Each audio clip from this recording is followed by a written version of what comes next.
Toda la vida, desde que era pequeño, me he hecho muchas preguntas sobre la memoria. Y la verdad es que he tenido pocas respuestas fiables. De alguna manera alimentando ese misterio que parece haber a su alrededor. Porque la memoria es una gran desconocida. Ese pozo al que a veces da un poco de vértigo asomarse. Por ejemplo, ¿cómo se fabrica un recuerdo? ¿Es la memoria un guardián neutral de nuestro pasado? ¿Por qué varias personas recuerdan el mismo hecho de manera distinta? ¿Por qué no podemos recordar nada de cuando éramos muy pequeños? ¿Qué son los falsos recuerdos? ¿Existen los déjà vu? ¿Cómo se hace para superar un pasado traumático? ¿Es posible? ¿Por qué un olor es capaz de mandarnos a otro momento, a otra historia, a otra vida, en cuestión de segundos? ¿Qué son los recuerdos intrusivos? ¿Por qué nos cuesta tanto recordar los nombres de las personas? ¿Por qué, en cambio, soy capaz de recordar una canción absurda hace 28 años entera y soy incapaz de recordar para qué he ido a la cocina? La capacidad de la memoria va disminuyendo con la edad. ¿Es nuestra memoria una copia literal del pasado?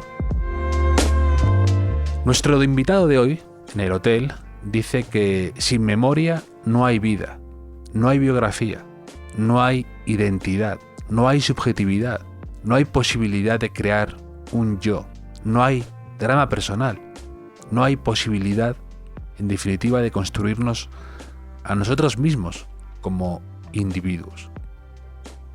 Por eso somos lo que recordamos.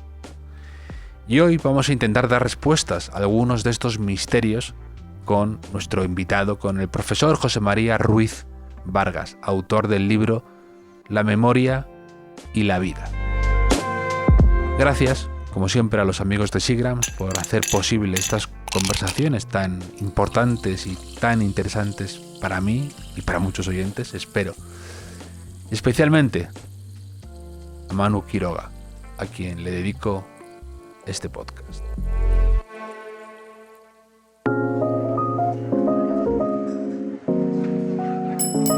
Bienvenidos al Hotel Jorge Juan con Javier Aznar, un podcast de Vanity Fair y Seagrams.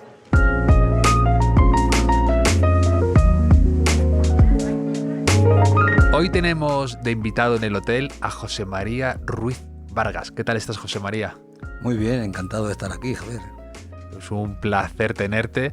Eres catedrático emérito de Psicología de la Memoria en la Universidad Autónoma de Madrid y el autor de un libro que me ha encantado, que se llama La memoria y la vida, que creo que además ya vais por la 5ª edición. Efectivamente, este viernes pasado me han comunicado que ya había saltado, como dicen ellos, la 5ª edición, lo cual evidentemente es una alegría para mí.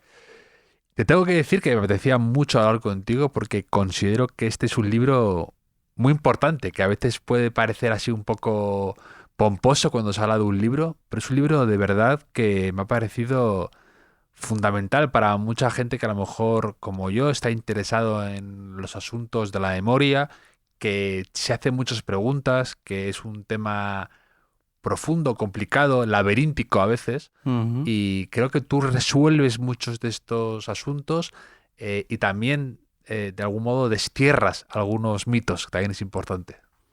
Sí, bueno, mi intención al escribir este libro, bueno, es que debo decir al respecto que es un libro que he estado gestando muchos años, muchos, del orden de 20 años o más probablemente, al tiempo que yo seguía con mis obligaciones, digamos, docentes investigadoras. Al mismo tiempo, yo estaba dándole vueltas porque, bueno, yo tengo varios libros publicados sobre memoria, 5 o 6, pero claro, son libros académicos, Pero yo me di cuenta hace años, como investigador de la memoria, me di cuenta de un hecho que me llamó mucho la atención, y es que aunque llevásemos muchos años investigando la memoria y descifrando muchos de los fenómenos de la memoria, sin embargo, no teníamos respuestas, los psicólogos de la memoria, no teníamos respuestas para las preguntas que te suele hacer la gente de a pie, la gente de la calle. Y entonces yo me di cuenta que efectivamente había un desfase, ¿no? Un decalaje ahí, algo entre lo que estábamos investigando los psicólogos de la memoria y realmente lo que importa a la gente acerca de la memoria, ¿no? De modo que empecé a darle vueltas y estaba dándole vueltas muchos años con el fin de hacer precisamente un libro como este, ¿no? Es decir, un libro que abordase los problemas reales o los problemas, digamos, de la memoria en el mundo real, no en el laboratorio. Sí. Y entonces, bueno, pues he estado muchos años leyendo, haciendo fichas, tomando apuntes, tomando notas, dándole vueltas y vueltas y vueltas. Y además me di cuenta de que, bueno, esto que voy a decir probablemente no es nada original mío, ¿no? Pero me di cuenta de que la novela o la ficción, yo creo que es el género adecuado para entender la naturaleza humana. Y que esto lo diga un psicólogo puede llamar la atención, sí, ¿verdad? Pero me explico. Es decir, donde realmente se puede y donde realmente se aborda los entresijos y las interioridades y las profundidades de lo que es el alma humana, permítanme esta expresión, ¿no? La naturaleza humana realmente es en las grandes novelas, ¿no? De modo que, en lugar de hacer como había estado haciendo, y he seguido haciendo con los libros académicos, ¿no? Los libros académicos tienen siempre que apoyar cualquier argumento, cualquier planteamiento que haces, siempre tiene que ir apoyado por datos de, bueno, investigaciones concretas, científicos concretos, etc. Entonces, en lugar de eso, yo he pretendido apoyar mis planteamientos sobre la memoria en el funcionamiento de la vida real, de la vida cotidiana, con, precisamente, testimonios, pensamientos, ideas de los grandes escritores, sí, también, por supuesto, filósofos, pensadores, etcétera, ¿no? Yo eso lo he disfrutado muchísimo. De repente metes algún pasaje o alguna cita muy bien traída, no para mero lucimiento, sino muy bien traída, como que se nota que has llevado años guardándolas, ¿no? De El Quijote, de Szymborska, de Annie Ernaux, de Nabokov, de Sándor Márai, de Philip Roth, de Borges, de Paul Auster, de Pessoa, de Virginia Woolf, de San Agustín, de Cioran, de Proust, de Knausgaard, de Sábato, de Ionesco, de San Pablo. Y me ha parecido interesantísimo esa mezcla de gente dispar, contemporánea, del pasado, filósofos, escritores, que tratan de algún modo estos temas, porque tú creo que además en el libro hablas de la memoria, de los recuerdos, del tiempo también, ¿no? Del pasado, del yo, de la identidad, de los detalles, de la nostalgia, de la verdad, de los paraísos perdidos, hablas de la felicidad. Y eso como está presente en la literatura, e incluso también de algún modo en el cine, ¿no? Por ejemplo, me acordaba de leyendo tu libro, me acordaba de que tú dices en un momento dado que gracias a los recuerdos del propio pasado es posible la existencia de un yo. Y cuando una persona, por la razón que sea, pierde su pasado, pierde su identidad, ¿no? ¿Y cuántas películas hemos visto como El Fugitivo, ¿no? O el caso Bourne, de personas que parece que han perdido su memoria, que tienen como amnesia y tienen que reconstruir toda su película, ¿no? Toda su vida, ¿no? Y cómo la película va de eso, ¿no? Y son fascinantes. Sí, bueno, es lo que te decía, ¿no? Es que ahí encuentras una riqueza extraordinaria precisamente para apoyar lo que los psicólogos estamos tratando, o llevamos años o décadas tratando de argumentar con datos de laboratorio, que también lo apoyan, evidentemente, ¿no? Pero como te decía, los libros académicos están a otro nivel, ¿no? Están a otro nivel, desgraciadamente, lo digo así, ¿no? Porque para entender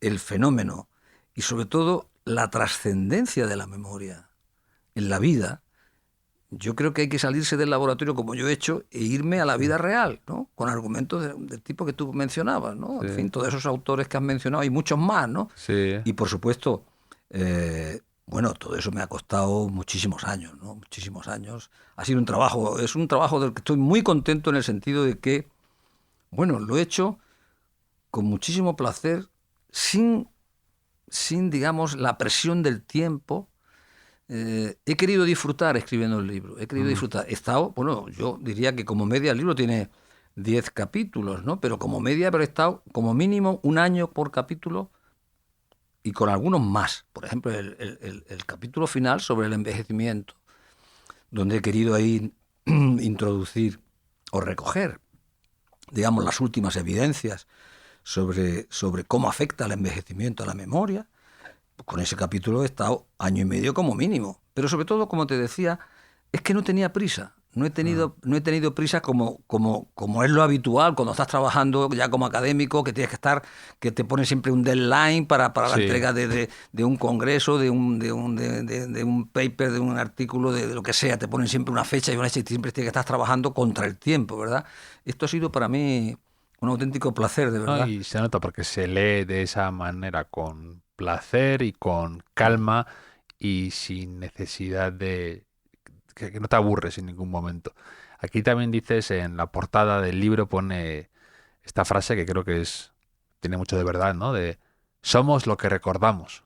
Sí, bueno, este es un libro muy personal y además yo en el prólogo hago la advertencia al lector de que este no solamente no es un libro académico, sino que este libro yo quiero que sea un ensayo. Y eso, porque eso te permite hablar en primera persona, con lo cual hay muchas incursiones, digamos. Yo al final creo que ha habido más incursiones autobiográficas de las que inicialmente podía tener previstas, ¿no? Pero bueno, me he dejado llevar. A medida que iba escribiendo, me dejaba llevar. Y claro, había un momento en que necesitaba ejemplarizar lo que estaba diciendo precisamente con experiencias propias, ¿no? Y sí, hay muchas incursiones autobiográficas de muchos tipos, ¿verdad? O sea, hay un momento que me parece muy bonito como lo cuentas, hablando de cómo a veces puede ser de fronterizo el pasado y el presente, ¿no? Hablas de que tú estás en una antigua casa en el campo de tu familia sí. Y que tú de repente, hace poco estabas por ahí dando un paseo y de repente venía a tu cabeza el pozo, lo que había ahí que ya no está y que de repente lo estabas viendo, ¿no? Y lo cuentas de una manera muy evocadora, ¿no? Y muy bonita. Sí, esa fue una experiencia. Personalmente no he tenido muchas experiencias como esa en mi vida, pero aquella fue una experiencia verdaderamente muy impactante, ¿no? Que después, como también lo hago ver en el libro, Proust cita varios ejemplos como este, ¿no? O sea que eso no era nada original mío, pero tuve esa experiencia, ¿no? Que fue, pues sí, fue hace unos veranos, estábamos pues celebrando un día de campo allí en la finca de una casa de una parienta mía, allí amigos y amigas, etcétera, etcétera. Entonces, bueno, pues llegó la hora de la siesta, era el mes de agosto en Andalucía, ¿no? En fin, no hace falta decir que suele hacer calor. Y de modo que, entonces, bueno, pues en un momento determinado ya que más o menos la gente se fue retirando un poco para descansar, etcétera. Entonces yo decidí acercarme, como digo en el libro, a los lugares de mi infancia.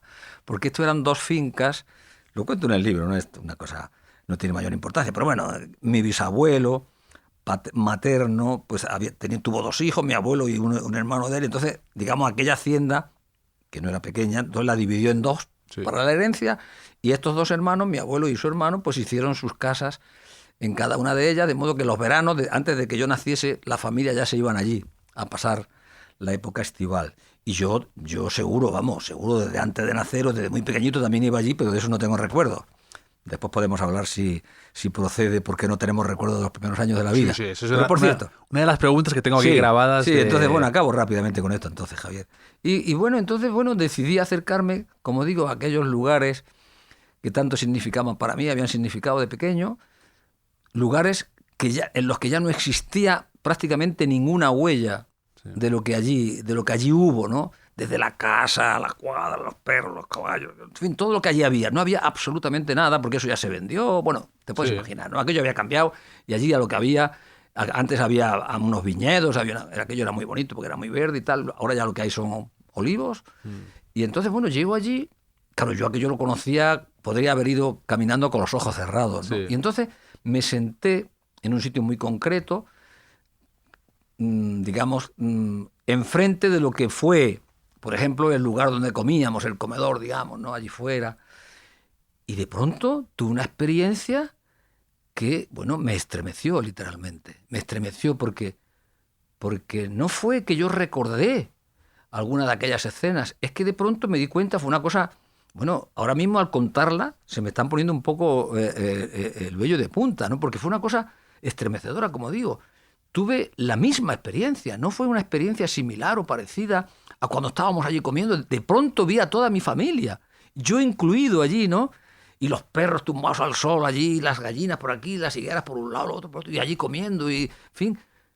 Y entonces me quedé, bueno, lo digo también en el libro, por un momento tomé conciencia de que como que estaba perdiendo la cabeza, digamos, ¿no? Estaba produciendo una disociación. Y claro, yo no sabía explicar aquello. Pero bueno, ¿esto qué es? Entonces me pongo a leer a Proust, y entonces, claro, Proust, que es, bueno, es que el libro, En busca del tiempo perdido, realmente, yo creo que también lo digo en algún momento, Proust se adelanta décadas y décadas a los grandes psicólogos de la memoria y nos lega, digamos, una disertación tan profunda sobre lo que es la memoria, este hombre, ¿no? Y entonces, bueno, me encuentro con que ese tipo de experiencias en las que el presente y el pasado se funden, pero además se funden en una realidad, como él dice, atemporal. Es decir, yo no podría explicar aquello hasta que leo a Proust y digo, ¿qué es esto? Y además pongo varios ejemplos en que Proust cuenta cosas muy parecidas, ¿no? Cuenta cosas muy parecidas. Entonces, bueno, y bueno, aquello me lleva a mí a la conclusión, una de las conclusiones a las que me lleva aquella experiencia es que realmente los psicólogos, o todavía, digamos, seguimos sin entender realmente las profundidades de la memoria. La memoria es algo fascinante. Sí, eso es insondable, ¿no? Y hay insondable, efectivamente. Hay muchas preguntas que creo que de algún modo se quedan abiertas en tu libro, ¿no? Sí.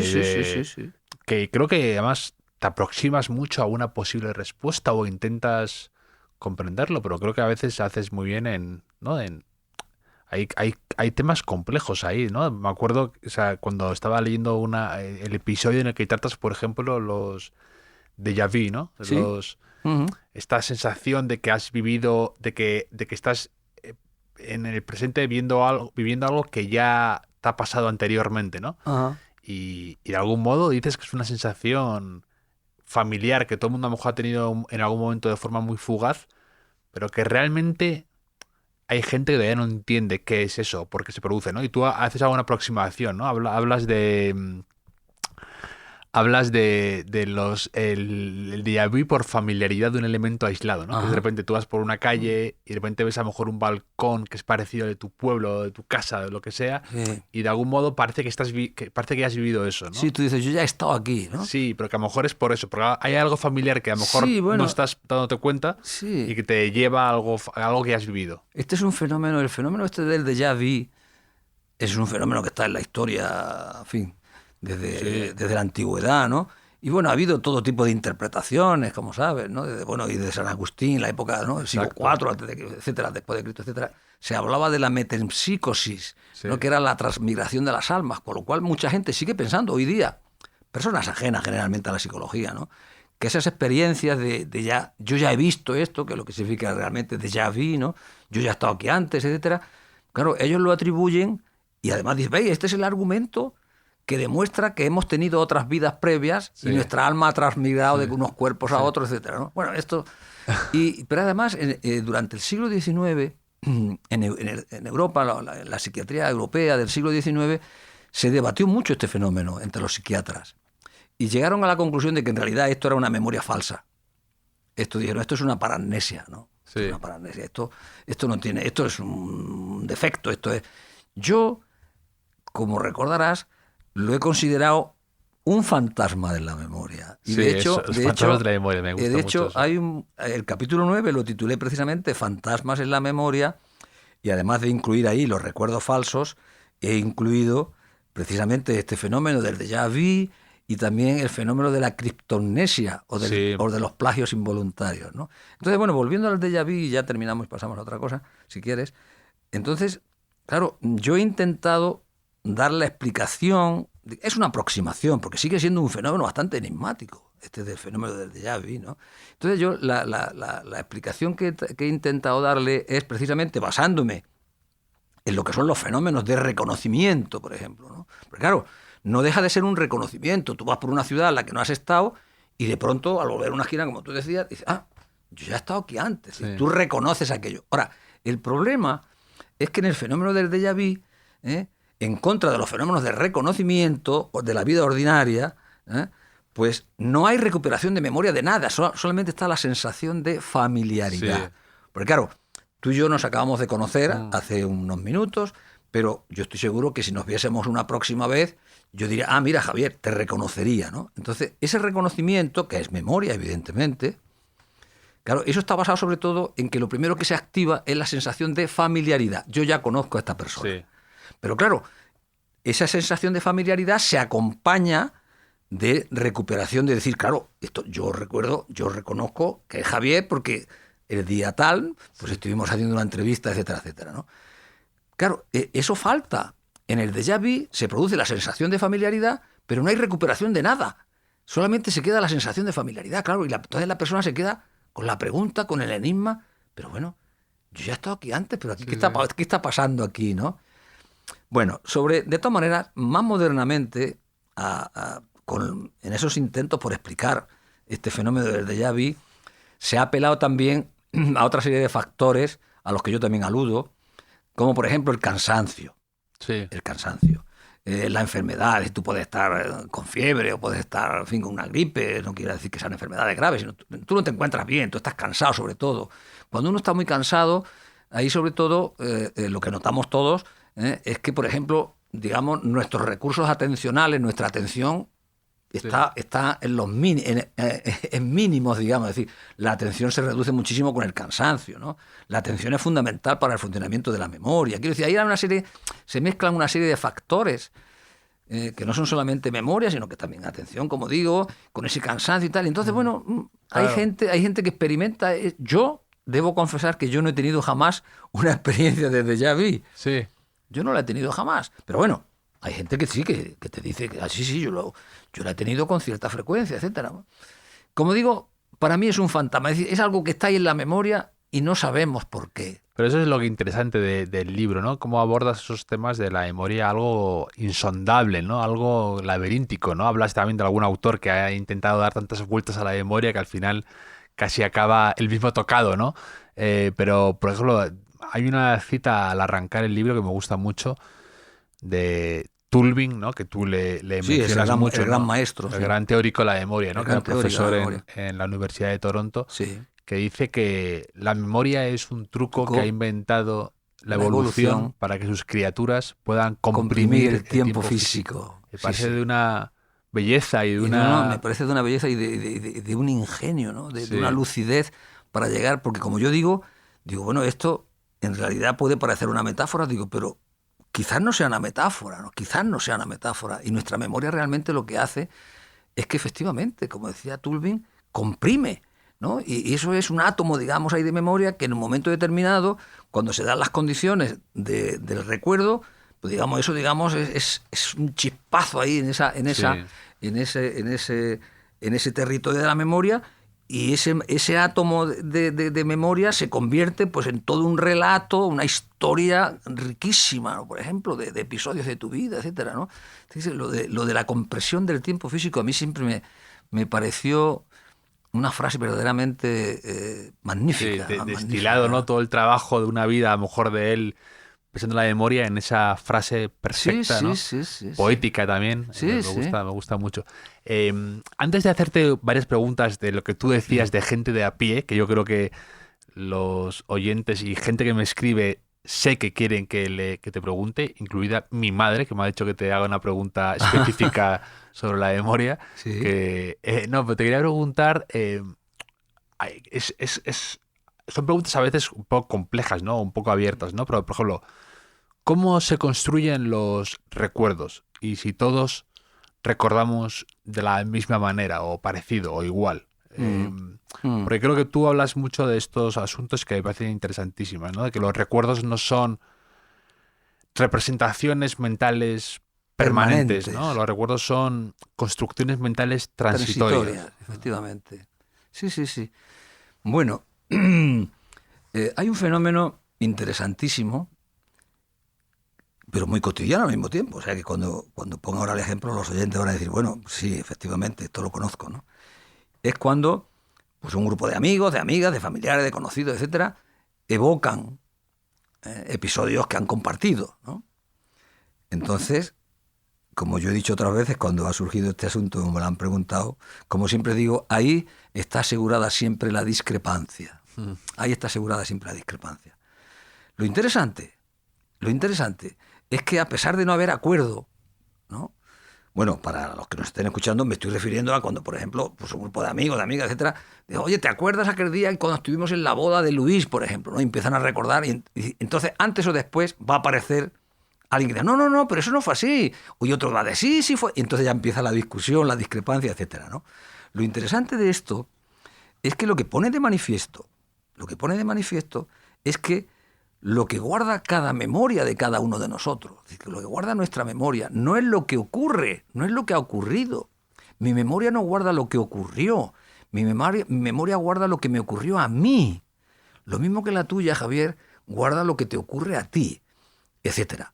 De modo que cuando luego, claro, se trata de, digamos, evocar o llegar a una situación sí, lo que es el recuerdo compartido, ¿no? Que se van construyendo recuerdos entre las distintas personas que participaron o estuvieron presentes en aquel acontecimiento, es que, claro, lo que se pone de manifiesto es que cada persona puede tener una historia distinta o ligeramente distinta, pero lo interesante es que ninguna es falsa. Y esto me lleva a un fenómeno que yo lo trato en las notas, no está en el texto, pero bueno, es un fenómeno interesantísimo, que es lo que se conoce con el nombre de el efecto Rashomon. Tú hablabas antes del cine, precisamente porque a partir de la película, la película Rashomon es una obra maestra, ¿no? del gran maestro Akira Kurosawa, es una película del año 1950, en la que Kurosawa realmente lo que nos presenta en esa película es precisamente, digamos, todo un planteamiento de la subjetividad de los recuerdos. Porque, en fin, si brevísimamente la película, y en fin, no voy a hacer ningún spoiler, la gente que esté tranquila, ¿no? Sí. Que vean la película, pero básicamente la película empieza con que hay el asesinato de un samurái y la violación de su esposa, ¿no? Y entonces luego la película consiste en que 4 testigos del acontecimiento cuentan lo que ha ocurrido. Y lo que nos expone Kurosawa es que son 4 historias distintas, pero ninguna es falsa. Entonces, claro, ¿cómo se concilia eso, verdad? ¿Cómo 4 historias del mismo acontecimiento que no son coincidentes, ninguna es falsa? Ahí está precisamente la subjetividad de los recuerdos. Pero lo más interesante, o lo que a mí me interesa como psicólogo de la memoria es, pero bueno, ¿por qué? ¿Por qué cada persona, aunque estemos presenciando el mismo acontecimiento, luego tenemos una historia personal, vamos a decir, porque no va a ser muy diferente? ¿Pero por qué? Y entonces, bueno, lo interesante de todo esto, y así volvemos a cómo se forman los recuerdos, qué es lo que guarda mi memoria realmente de lo que experimento.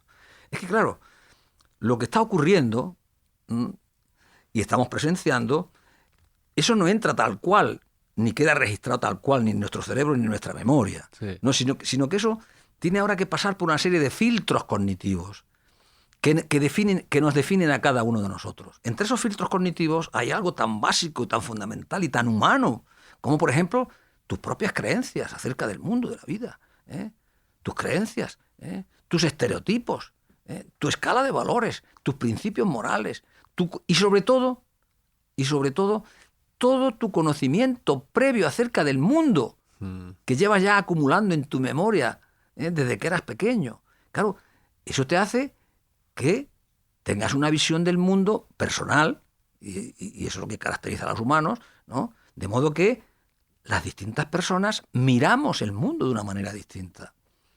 Y claro, lo que está ocurriendo, aunque sea un acontecimiento objetivo, y hay 5 testigos o 5 personas presenciándolo, va a haber luego 5 versiones en esas 5 memorias distintas. No tienen que ser muy diferentes. Y como yo siempre digo, cuando hablo de esto, hago siempre una advertencia. Cuidado, el núcleo central del acontecimiento o del recuerdo, eso siempre es coincidente. Eso siempre es coincidente. Entonces, ¿qué es lo que varía? ¿Y por qué aparecen las discrepancias? Lo que varían son, digamos, lo que llamamos, los detalles periféricos del recuerdo. Eso que, por otra parte, cada vez que construimos un recuerdo, volviendo también a lo que tú planteabas, retomando lo que yo planteo en el libro, es decir, que nuestros recuerdos no son representaciones mentales permanentes, sino que cada vez que evocamos algo hay que construirlo. Hay que construirlo. Claro, la construcción de un recuerdo no es más que la construcción de una narración, la construcción de una historia. Claro, eso implica unas exigencias, porque además nuestros recuerdos se ajustan a los cánones narrativos de planteamiento, nudo y desenlace, aunque sea la cosa más elemental del mundo, que le digas, oye, por cierto, ayer tarde, ¿qué pasó? Que no viniste. Y te cuenta una historia que pueden tener 12 palabras, pero bueno, hay un planteamiento... O 12 horas, hay gente que te lo cuenta en 12 horas, ¿eh? Sí, bueno, también. Sí. Sí. No, pero lo que te quiero decir... Claro, entonces, ese tipo de exigencias hacen que tú, cada vez que cuentas el mismo recuerdo, vayan variando en algo, en mayor o menor grado, los distintos detalles periféricos que adornan la historia. Pero claro... y ahí es donde aparecen las discrepancias y ahí es donde aparecen los añadidos, y eso además también está en la base de por qué cuanto más cuentas el mismo acontecimiento, es decir, cuanto más lo recuerdas, más se va deformando. Esto es así, esta es la realidad. Pero los humanos somos así y así funcionamos. Sí, que vas añadiendo detalles que tú te vas formando, que vas... añadiendo a la construcción narrativa esta que te has creado, ¿no? Exactamente, sí, exactamente. Sí. De hecho, hay un caso, ¿no? Un estudio que mencionas al final del libro en el que hablas con un caso de unas diapositivas, ¿no? Ah, que sí. se van... Ah, magnífico. Que se van... Cuéntalo tú mejor, que lo conoces. Esos estudios son de los años 40.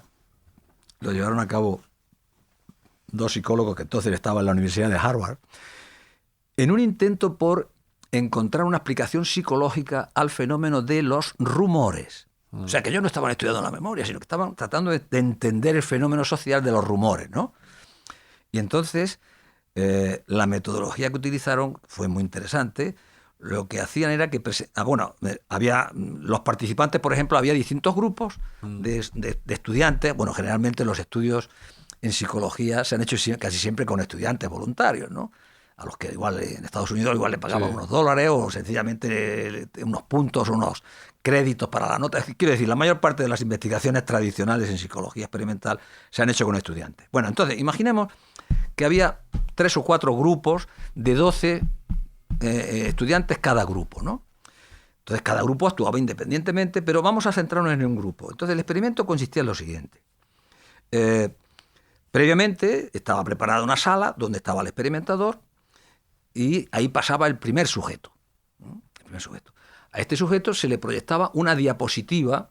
En el caso concreto que yo cuento, era una diapositiva del interior de un vagón del metro de Nueva York. Del interior del metro de Nueva York.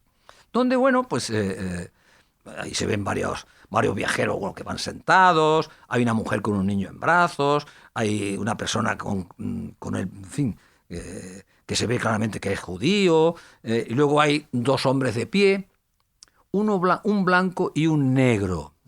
Y el blanco lleva en la mano una navaja de afeitar abierta. El blanco. Bien. Bueno, como digo, se le proyectaba esa diapositiva, el experimentador le hacía la descripción al sujeto al número 1 que había entrado y que estaba mirándola, y entonces el experimentador, para irle llamando la atención sobre cada elemento de aquella escena, le iba describiendo tal cual, ¿verdad? Bien. A continuación, se apagaba la diapositiva y pasaba el sujeto número 2, al que tenía que contar el primero, que había visto la descripción que le había hecho el experimentador y había visto la diapositiva, pero ya la diapositiva estaba apagada, le contaba al segundo lo que había visto.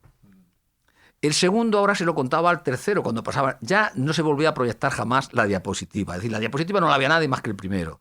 Y así lo iban contando el segundo al tercero, el tercero al cuarto, etcétera, hasta el 12, ¿verdad? Sí. Y se hacía con distintos grupos.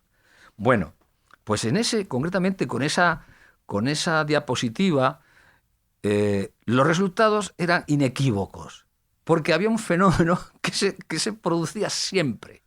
Y es que la navaja de afeitar que la llevaba el hombre blanco en la mano, siempre acababa la navaja de afeitar en manos del sujeto, del hombre negro.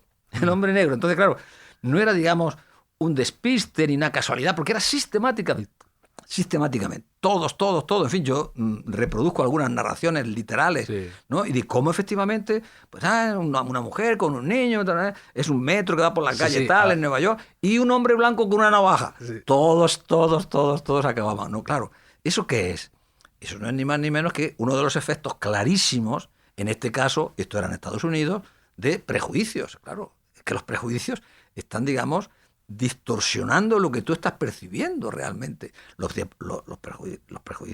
prejuicios y, como te he dicho antes, todas las variables anteriores, desde tus actitudes, creencias, etcétera, etcétera, Sí. y todo tu conocimiento. Es decir, el modelo que tú tienes, el modelo cognitivo y social que tú tienes del mundo, Sí. eso se refleja siempre en lo que estamos percibiendo. Sí. Claro, la percepción es un fenómeno, es un proceso que actúa antes que la memoria, ¿no? La percepción es un proceso de interpretación. Entra por nuestro sentido, Claro. entra la información que nos rodea, los estímulos, y ahora viene la interpretación, que es la percepción, lo que llamamos percepción. La percepción es la interpretación de los resultados sensoriales. ¿En base a qué interpretamos nosotros lo que vemos? En base a nuestro conocimiento que hay en memoria. Y eso es lo que se almacena en memoria. Por lo tanto, digamos, tu visión previa del mundo está determinando lo que tú vas a percibir y, por lo tanto, lo que vas a guardar y, por lo tanto, lo que vas a recordar. Sí, no, el caso es fascinante. Además, luego empiezan la gente a añadir elementos Sí. creativos, una Sí, cosa, sí, pero sí. convencidos de que lo han visto. Eso es increíble. Es increíble. De cómo Sí, te sí. engaña Efectivamente. cómo te engaña un poco la memoria o tus prejuicios o lo que tú comentabas. Y aquí, hablando de esto, de engañar la memoria, creo que tú también haces un poco una labor de justicia hacia la memoria, ¿no? Que es la eterna maltratada de algún modo, ¿no? Que siempre Sí. nos quejamos de ella como si fuera una vieja caja que no funciona bien, un ordenador de los años 80 que le golpeas para ver si te devuelve la información que tú quieres recuperar, ¿no? Uh-huh. Y tú rompes una lanza en favor de la memoria, ¿no? Como Sí, que es sí, un sí. sistema más complejo, ¿no? Que no es una... Hablas también mucho varias veces, ¿no? De que no es... Lo de que no guarda copias literales de lo que experimentamos o vivimos, sino versiones esquematizadas. Y también hablas de que realmente no es una entidad unitaria, ¿no? Como una caja negra, Uh-huh. sino que, como se ha querido tradicionalmente, ¿no? Sino que es un conjunto de sistemas Exactamente. especializados en el procesamiento de los diferentes tipos de información, ¿no? Exactamente. Bien, claro. Eso es importante, porque claro, tradicionalmente o históricamente se hablaba de la memoria, ¿no? Pero ya no hace mucho en realidad, ¿no? En fin, teniendo en cuenta la historia larga de la ciencia, ¿no? Pero desde hace muy pocas décadas, surgió la idea, y yo he sido uno de los grandes defensores. En fin, no me quiero colgar ninguna medalla en absoluto porque tampoco la merece, ¿no? Pero yo he peleado mucho para que mis colegas aceptasen en este país la idea que planteó Tulvin, precisamente el gran maestro, y sus alumnos y sus discípulos, de que la memoria no es una sola cosa, sino un conjunto de diferentes sistemas o un conjunto de sistemas. Además, que después se ha confirmado que son sistemas cerebrales, cada uno especializado en el procesamiento de un tipo de información, cada uno con una regla de funcionamiento y cada uno implementado en áreas concretas y determinadas y diferentes de nuestro cerebro, ¿no? Por lo tanto, el hecho de tener en cuenta que la memoria son diferentes sistemas es digamos, un heurístico, es un elemento fundamental para entender infinidad de fenómenos de la memoria. En el momento en que hay cualquier tipo de disociación, vamos a irnos a extremos. Por ejemplo, en los casos de amnesia orgánica, por ejemplo, ¿no? Es decir, una persona como consecuencia, vamos a suponer, en fin, tiene la mala suerte, tiene un accidente de tráfico y recibe un golpe en la cabeza, con heridas, etcétera. Tú lo mencionas, el caso de KC, ¿no? Que es, por ejemplo, sí, KC, que es un hombre que tuvo un accidente de motocicleta o de moto, ¿no? Sí. Y, bueno, pues sufrió una serie de daños en el cerebro con la mala suerte de que le afecta precisamente a unas estructuras que son claves en la memoria, que son los hipocampos, que son unas estructuras subcorticales que están en la parte interna de los lóbulos temporales, en la parte medial interna de esos lóbulos. Hay ahí dos caballitos de mar, porque tienen esa forma, por eso se puso el nombre de hipocampo. Un hipocampo es un caballito de mar, ¿no? Tiene una forma parecida, ¿no? Entonces los hipocampos juegan un papel fundamental en la memoria, son estructuras claves en la memoria. No son las únicas, cuidado, pero son claves. Es decir, una persona sufre un accidente o una enfermedad que le afecta a los hipocampos y esta persona, en fin, va a sufrir con una probabilidad altísima una amnesia orgánica. Una amnesia orgánica que va a consistir fundamentalmente en que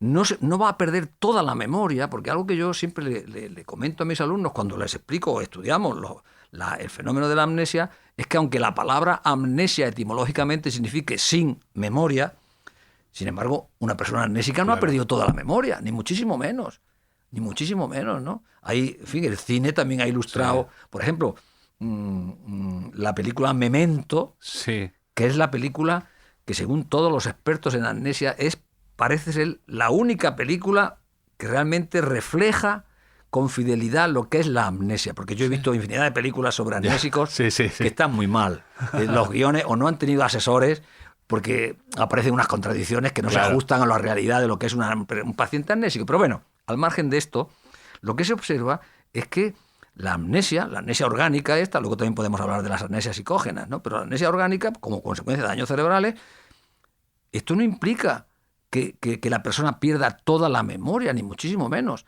Por lo general solamente va a afectar a un sistema de memoria, que es la memoria autobiográfica. La memoria autobiográfica. Y sobre todo, dentro de la memoria autobiográfica, a ese subsistema que durante muchas décadas se ha considerado que era un término equivalente, que es la memoria episódica, pero que no es lo mismo. Entonces, el individuo amnésico, el paciente amnésico, como consecuencia de ese daño cerebral, en lo que se va a manifestar esa amnesia es que no va a tener recuerdos. No va a tener recuerdos. Pero, sin embargo, su conocimiento del mundo, que es el caso, en KC lo pongo de ejemplo precisamente porque se produce una disociación tan clara entre lo que es la memoria episódica y lo que es la memoria semántica, ¿no? Y permíteme que mencione el término de memoria semántica. La memoria semántica, para quien nos esté oyendo, es muy fácil de entender. La memoria semántica es el sistema que se encarga de recoger, mantener y proporcionarnos cuando lo necesitamos todo el conocimiento acerca del mundo en el sentido más amplio del término y del lenguaje, decimos en los humanos también. Por ejemplo, saber que si yo suelto este libro, pues se va a caer, por ejemplo, ¿no? Y, en fin, no solamente las leyes físicas, sino todas las leyes o todos los principios, relaciones sociales, etcétera, etcétera. Quiero decir, el conocimiento del mundo en el sentido más amplio del término. Es decir, todo lo que una persona sabe.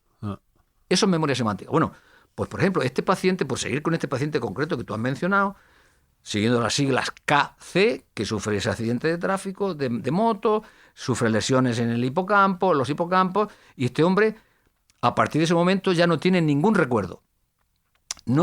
Sin embargo, su conocimiento se mantiene tan intacto que ante cualquier profano, este hombre podría pasar por una persona normal. Sí, claro. Porque todo su conocimiento acerca del mundo, de lo que ha estudiado, de que juega al ajedrez, de que él se mantiene todo, sabe que sus padres tienen una casita en el campo, saben que van allí los fines de semana, saben incluso lo que se puede tardar los fines de semana como consecuencia del tráfico, pero sin embargo no tienen ningún recuerdo, porque claro, una cosa es saber y otra cosa es tener un recuerdo, porque claro, es que los recuerdos, o la palabra recuerdo, está haciendo mención a un contenido de nuestra memoria muy especial.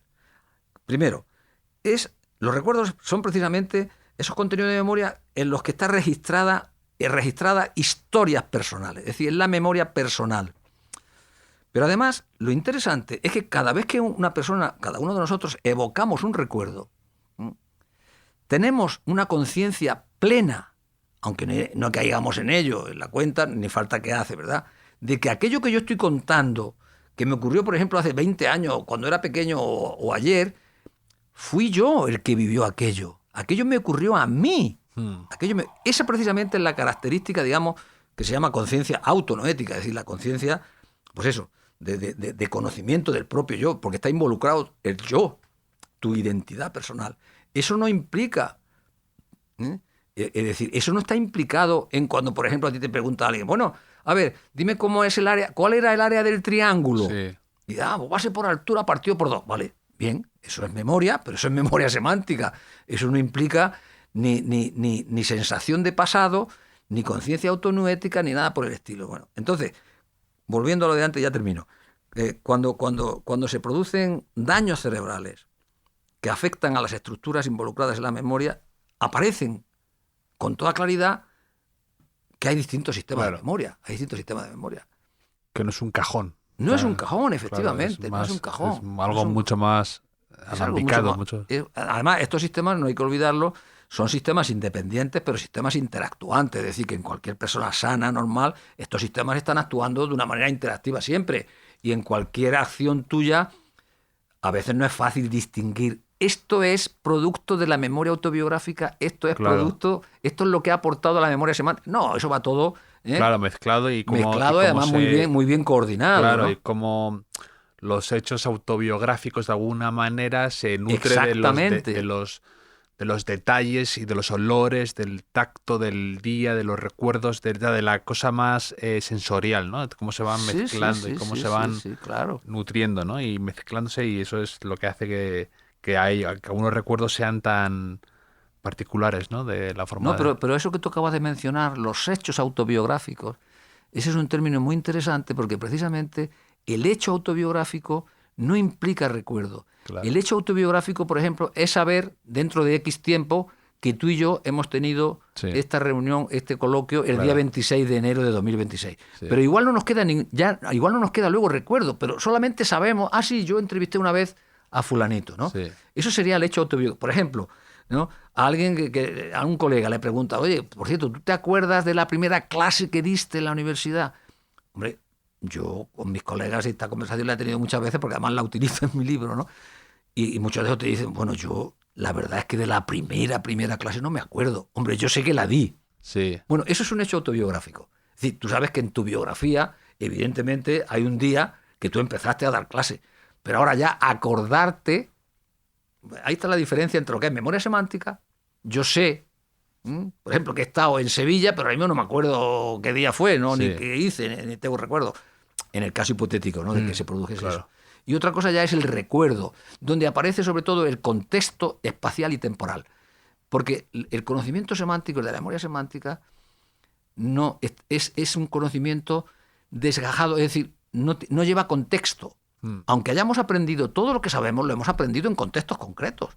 Por ejemplo, cuando éramos pequeñitos, pues seguro que aprendimos muy bien a que manipular un enchufe o meter los deditos en el enchufe, seguro que nuestra madre, nuestro padre, nuestros tíos, quienes fueran, nos dijo, no, hijo mío, no, que te puede hacer tal. Pero claro, tú no te acuerdas. Tú tienes conocimiento, es decir, el conocimiento se adquiere en lugares y tiempos concretos, es decir, en contextos espaciotemporales, pero la memoria semántica no guarda los contextos.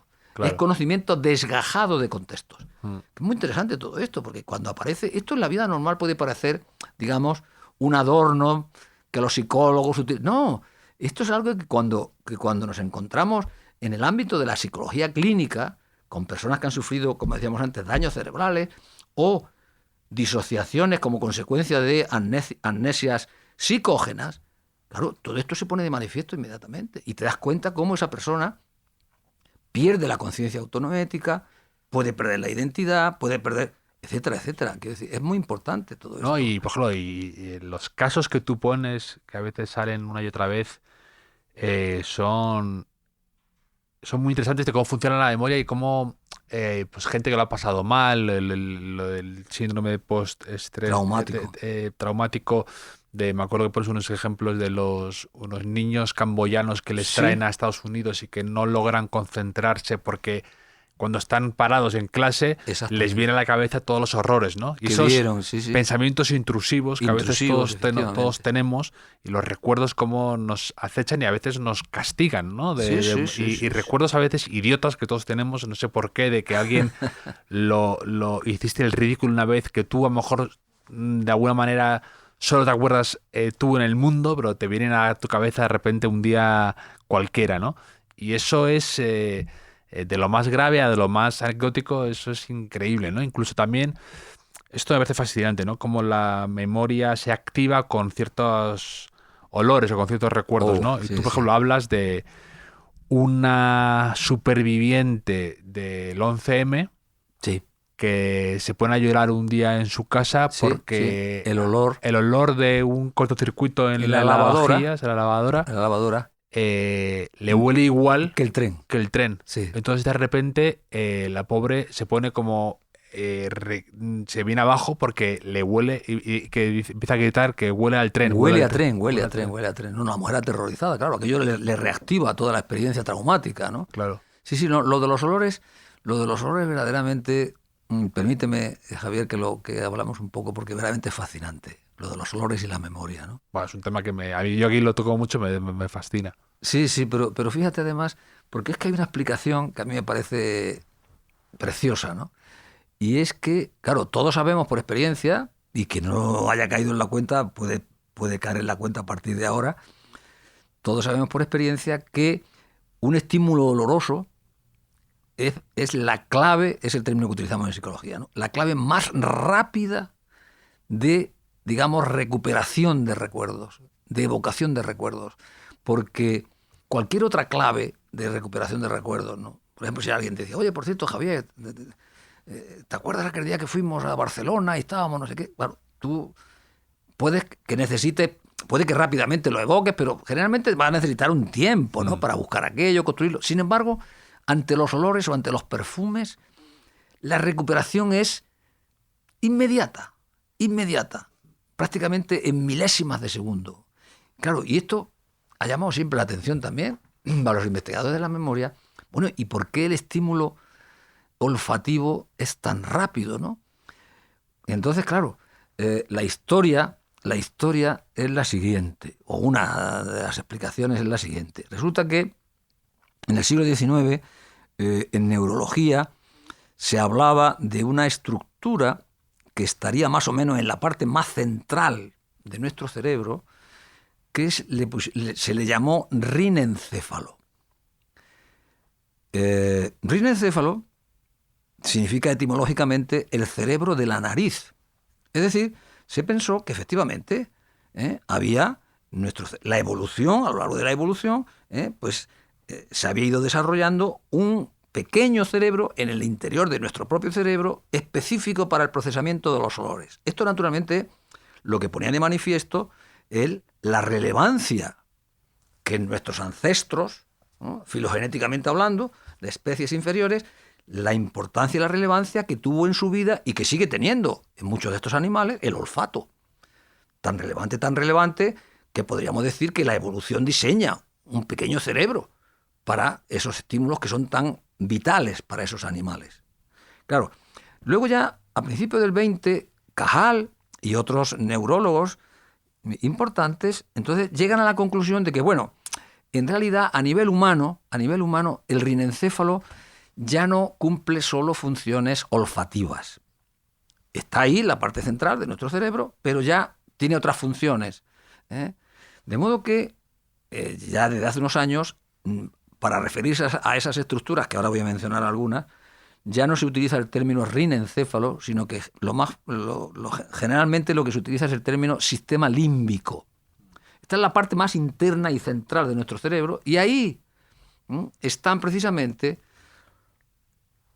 los bulbos olfatorios, porque claro, no he dicho algo que es importante decirlo. Digamos, el itinerario que siguen los estímulos olfativos cuando entran por la nariz no es, digamos, similar o paralelo al de los estímulos visuales, por ejemplo, auditivos, etcétera, porque todos los estímulos entrantes, de lo que se llaman las aferencias que llegan al cerebro, a excepción del olfato, una vez que entran por los sentidos correspondientes y siguen sus nervios correspondientes, van todas, menos el olfato, menos las aferencias olfativas, las entradas olfativas, van todas al tálamo. Son dos estructuras, hay una en cada hemisferio, al tálamo, que es una estación de relevo.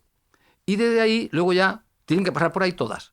Van todas ahí, menos el olfato, y luego ya se proyectan en lo que se llama precisamente áreas de proyección cortical, es decir, la corteza cerebral, que ya están sus lugares de análisis. Bueno, el olfato, ¿cuál es el camino del olfato? El olfato entra por la nariz, los estímulos olfativos entran por la nariz, siguen por los nervios olfativos, llegan al bulbo olfatorio o bulbos olfatorios, que ya forman parte del rinencéfalo, y están muy cercanos a, o están, digamos, formando parte de eso que se le llama actualmente el sistema límbico y que era rienoencéfalo antes, donde están los hipocampos, memoria. En los extremos de los hipocampos hay dos estructuras del tamaño de una almendra aproximadamente, que son las amígdalas cerebrales, no las amígdalas que hay en la garganta, cuidado, lo digo por los oyentes, que son los centros del procesamiento del miedo y de las emociones. Están pegaditas al hipocampo. De modo que el olfato, ¿dónde va a parar? Al sistema límbico, donde están la memoria y donde están las emociones. Y entonces, digamos, como podríamos decir, ¿no?, que el olfato tiene línea directa con la memoria. Y eso explicaría, ¿no?, la rapidez, la eficacia. Sí, que es una autopista sin semáforos directa, ¿no? Y además rapidísima, ¿no? Y por eso un olor, un perfume, bueno, en milésimas, millonésimas de segundo te ha traído. Sí. La escena de aquella persona que utilizaba aquel perfume, aquella mujer, etcétera, lo que sea, o aquella situación, o aquella comida que hacía tu abuela que estaba tan rica, etcétera, etcétera. El olfato verdaderamente tiene una conexión con la memoria verdaderamente interesantísima, ¿no? Asombroso. Y pones varios ejemplos que me encantan sobre eso, lo de la potencia que tiene el olor para evocar, para recordar, ¿no?, de situaciones, momentos, sitios, ¿no? Es increíble. Eso sí, sí. Aquí te quería hacer ya las preguntas que tú antes has mencionado como del ciudadano de a pie, ¿no? Que todo el mundo se pregunta y que... Porque el libro también se podría haber llamado Todo lo que quiso saber sobre la memoria y nunca se atrevió a preguntar, ¿no? Sí. Porque hay muchas, y tú mismo, muchos episodios, muchos capítulos de tu libro son preguntas, ¿no? Sí. Son preguntas que lanzas, ¿no? Una que lanzas es, y que mucha gente se pregunta, es ¿por qué nos cuesta tanto recordar los nombres de las personas que incluso conocemos? Sí, ¿no? Claro. Sí. Bueno, el recuerdo de los nombres, algunos investigadores de estos asuntos han llegado a decir, recordar los nombres de las personas es el mayor reto al que se enfrenta nuestra memoria. Y yo me lo creo. Lo que pasa es que, bueno, en fin, los humanos somos tan buenos utilizando nuestra memoria, pero realmente, claro, porque claro, los nombres no tienen significado. Claro. Los nombres no significan nada. Esto ya lo dijo John Stuart Mill, ¿no? Que los nombres, pues eso, no significan nada. Están vacíos. Sí. Y además, una cara de una persona y su nombre no es más que una asociación arbitraria. Claro. Uno se puede llamar Antonio, pero se podría haber llamado Luis, o se podría haber llamado Manuel, cualquier cosa. Es decir, no hay... Y entonces, claro, no es fácil recordar los nombres, pero bueno, sobre todo por eso. Esa es la digamos, la razón fundamental, es que no significan nada. Es una etiqueta sin... Es una etiqueta vacía. Es una etiqueta vacía. Hay un estudio interesantísimo. El Baker. El Baker. Me encantó el Baker. La paradoja Baker es fantástica. Es fantástica. Sí. Me hizo muchísima gracia cuando lo leí. Sí, porque además, comprobarás que ilustra perfectamente el problema, ¿no? Explícala tú, que seguro que lo explicas bien. Sí, bueno, vamos a ver. Bueno, para alguien que como aquí no nos están viendo, solamente nos están oyendo, cuando decimos la paradoja Baker, la primera está escrita con letras mayúsculas, o la inicial, la B de la primera es Baker con mayúscula, la segunda es con minúscula. Y bueno, para todo el mundo, aunque todo el mundo lo sabe, Baker significa panadero, ¿vale? Entonces esto es un experimento que lo hacen unos psicólogos británicos, que consistió así, en síntesis, hay dos grupos de participantes en el experimento. A un grupo de participantes se les presentan caras de personas desconocidas, de una en una, y debajo de cada cara, de la foto de una cara, aparecía la profesión. Por lo tanto, Baker va escrito con minúscula, es decir, panadero, Smith, que significa herrero, Bache, que significa carnicero, etcétera, ¿no? Que se puede traducir en España, sí, también, que También, hay muchos apellidos de nombre. Efectivamente. Yo también cuando lo cuento esto a mis alumnos digo, bueno, en español lo podemos... nosotros hemos replicado en una tesis doctoral este experimento y efectivamente en español tenemos también los apellidos de profesiones, hay infinidad de ellos, ¿verdad? Bueno, pero vamos al original, ¿no? Sí. Bueno, y entonces le presentan, como decía, caras de personas desconocidas y le dicen la profesión. Este señor es un panadero, este señor es un carnicero, este señor es un herrero, etcétera, etcétera. Bien, le dicen, vamos a ver, tiene usted que prestar atención, esto se hace individualmente, como decía, las caras van de una en las presentaciones, y se les dice, atienda usted porque después le presentaremos la cara y usted tendrá que recordar la profesión de esta persona. Bien, ese vamos a llamarlo el grupo A o el grupo 1, ¿no? Luego hay un segundo grupo al que se le presentan las mismas caras, no tienen contacto un grupo con el otro, pero debajo lo que aparece son, digamos, los apellidos de estas personas. Sí. Baker con mayúscula, Smith con mayúscula, Batcher con mayúscula, y se le dice, bueno, mire usted, a continuación le vamos a ir presentando caras de personas desconocidas y su nombre. Atienda usted porque después le presentaremos la cara y usted tendrá que recordar, decirnos cómo se llama. Bueno, lo interesante es que siendo los estímulos los mismos, las palabras las mismas, pero con la diferencia de que en unos la palabra está haciendo alusión a su profesión y en otros está haciendo alusión a su apellido, nombre o nombre-apellido. Resultados, a los que se les presentan las caras y los nombres haciendo alusión a la profesión, tienen un recuerdo magnífico. Le presentaban la cara y decían panadero.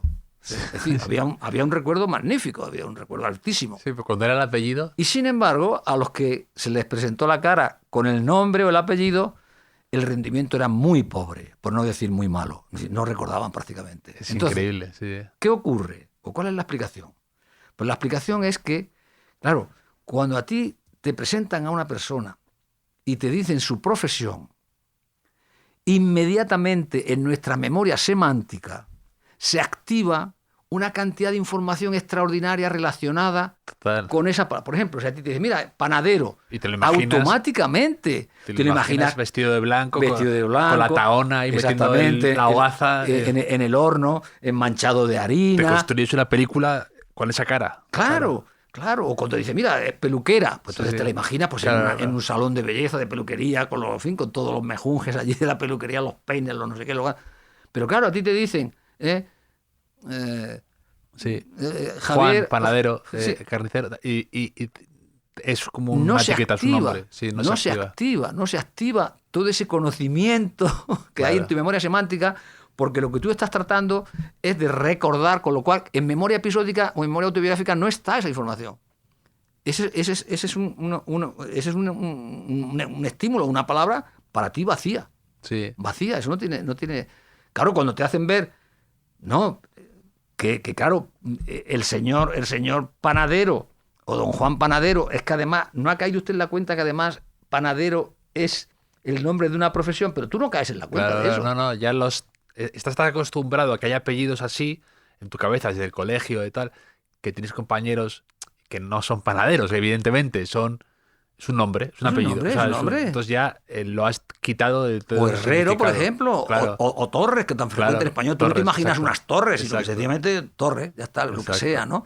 Sí. No. Bueno, Tulbin en este sentido hace ya muchos años decía que, claro, que muchas de las palabras tienen doble código, ¿no?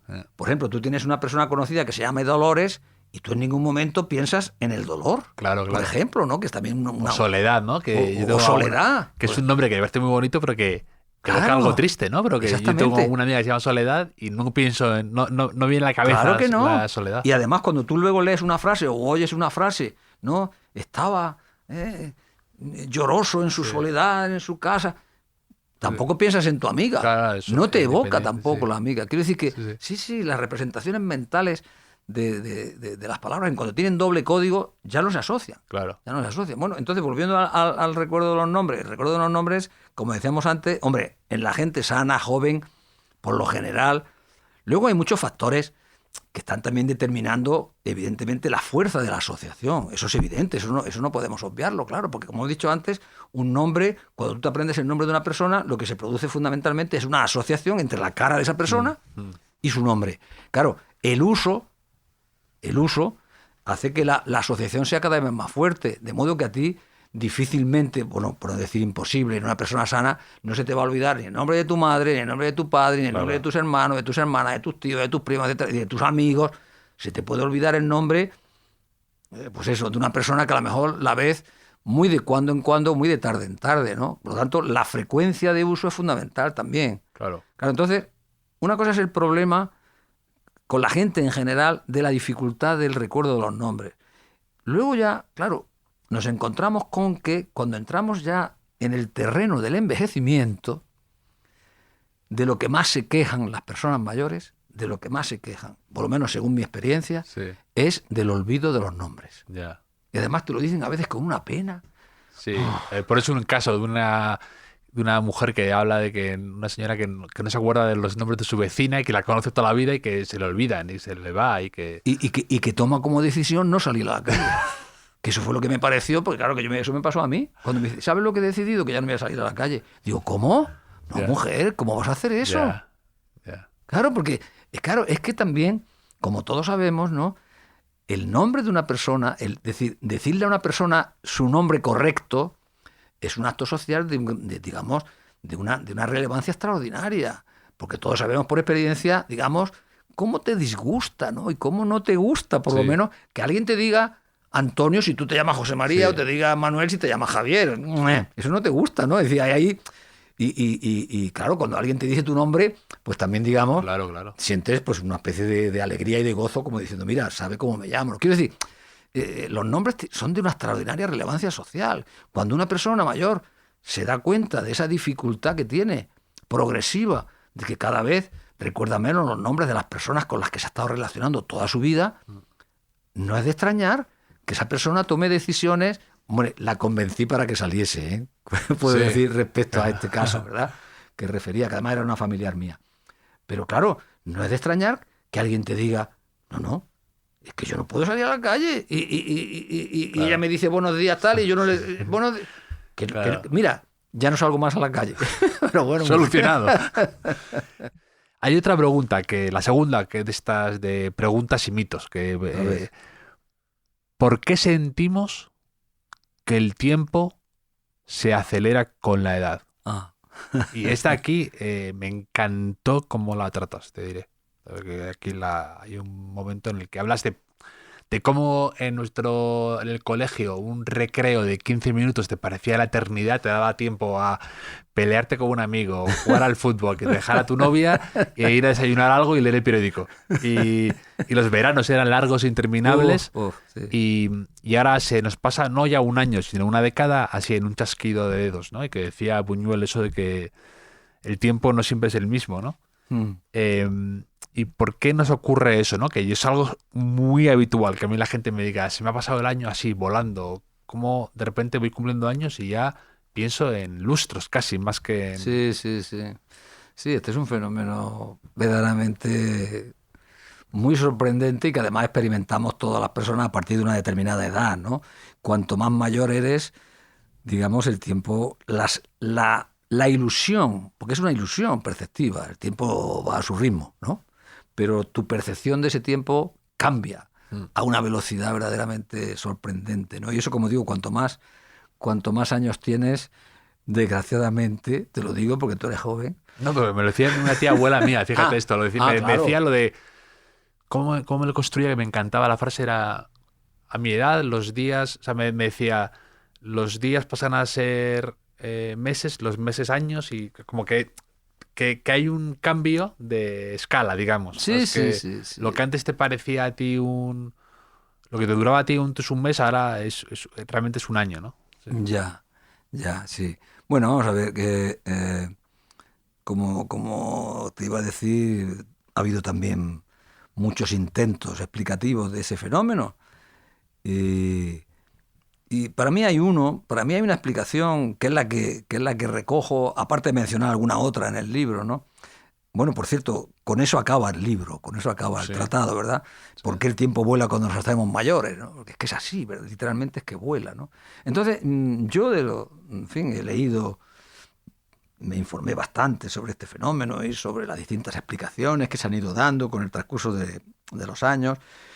Y para mí, algo que planteó uno de los grandes psicólogos, digamos, el padre de la psicología norteamericana y uno de los grandes psicólogos de la psicología en general, que fue William James, en el año 1890 publica un tratado que se llama Principios de Psicología, que es un libro que se sigue, los estudiantes norteamericanos lo siguen manejando como si se hubiese publicado hace un mes, ¿no? Y se publicó en el año 1890, es un libro absolutamente magnífico. Bueno, ahí William James toca este asunto. Y él da una explicación que yo insisto, a mí me parece la que mejor, a mí por lo menos me convence, ¿no? Y es que él dice que este asunto es un asunto de densidad de recuerdo, en el sentido de que cuando nuestra memoria está muy llena de recuerdos, es decir, tiene una gran densidad, como puede ocurrir cuando somos niños, adolescentes, como tú decías, ¿no? Y que yo menciono ahí, ¿no? De cómo el segundo trimestre, por ejemplo, ¿no? Cuando estábamos en el internado, en el colegio, el segundo trimestre era eterno, por Dios, aquello era eterno, ¿no? O lo que fuese, ¿no? Mientras que las vacaciones pasaban volando, ¿no? Quiero decir, eso que son todo ilusiones perceptivas del tiempo, claro. Pero ahí, sin embargo, durante la infancia, durante la adolescencia, durante la juventud, la primera juventud por lo menos, claro, nuestra vida está llena de novedades, de primeras veces. Pensemos, por ejemplo, en la adolescencia, ¿no? Todo es la primera vez, casi todo es la primera vez. Empiezas a descubrir el mundo, empiezas a salir con las chicas, ¿no? Igual tienes la primera novia, ¿no? O el primer amor, o te enamoras la primera vez, o consigues el primer trabajo ya de jóvenes. Quiero decir, cada día, como decía William James, está lleno de novedades y entonces la memoria se va cargando de recuerdos. Tiene una gran densidad. Y cuando la memoria tiene una gran densidad o una densidad alta, la evocación de esos periodos de tiempo, posteriormente, cuando tú lo recuerdas, claro, eso, tú sientes que eso no ha pasado volando, digamos. Sin embargo, a medida que vamos avanzando en edad, y por eso yo decía antes que cuanto más avanzas en edad, esa percepción, esa ilusión del tiempo va a ir más rápida todavía, te encuentras todo lo contrario. Y es que, claro, si ya nos situamos en edades en que la mayor parte de la gente está, por ejemplo, jubilada, ¿no? Claro, con frecuencia, o salvo excepciones, pues una persona jubilada, digamos, va a hacer menos cosas que cuando estaba activa, eso es evidente, ¿no? Y entonces, claro, en muchos casos, o por lo general, la vida empieza a cargarse, como decía Thomas Mann, porque recordarás que el que hace un gran tratado impresionante sobre esto es Thomas Mann en su monumental obra La montaña mágica. Y yo lo cito a Thomas Mann ahí, ¿no? Thomas Mann es que lo explicó tal cual como los psicólogos. Lo explicó magníficamente, ¿no? Y venía a decir precisamente lo mismo que dijo William James. Y es que, claro, en esas edades avanzadas, la monotonía, digamos... La rutina, la monotonía entra en tu vida. O, digamos, la monotonía se apodera de tu vida. Con lo cual, pues, salvo que hagas algo para evitarlo, pues todos los días van a venir siendo lo mismo. Repetidos o cada días día, intercambiables. Claro, cada día... De repente... Claro, y eso conecta con una cosa que tú comentas ahí que me encantó, que estoy muy de acuerdo y que he pensado muchas veces, de Ionesco, que dice... habla de que dice, viajo para volver a encontrar un mundo intacto sobre el que el tiempo no tenga poder. 2 días en un país nuevo valen por 30 de los que uno vive en su lugar habitual, recortados por la usura y deteriorados por la costumbre. Me pareció soberbio porque a mí me ocurre cuando me voy a un país diferente, algo, aunque sea corto, siento que aterricé a lo mejor realmente hace un día, pero ha pasado en mi cabeza como una semana, ¿no? Porque es todo nuevo, todos son estímulos, todo es diferente.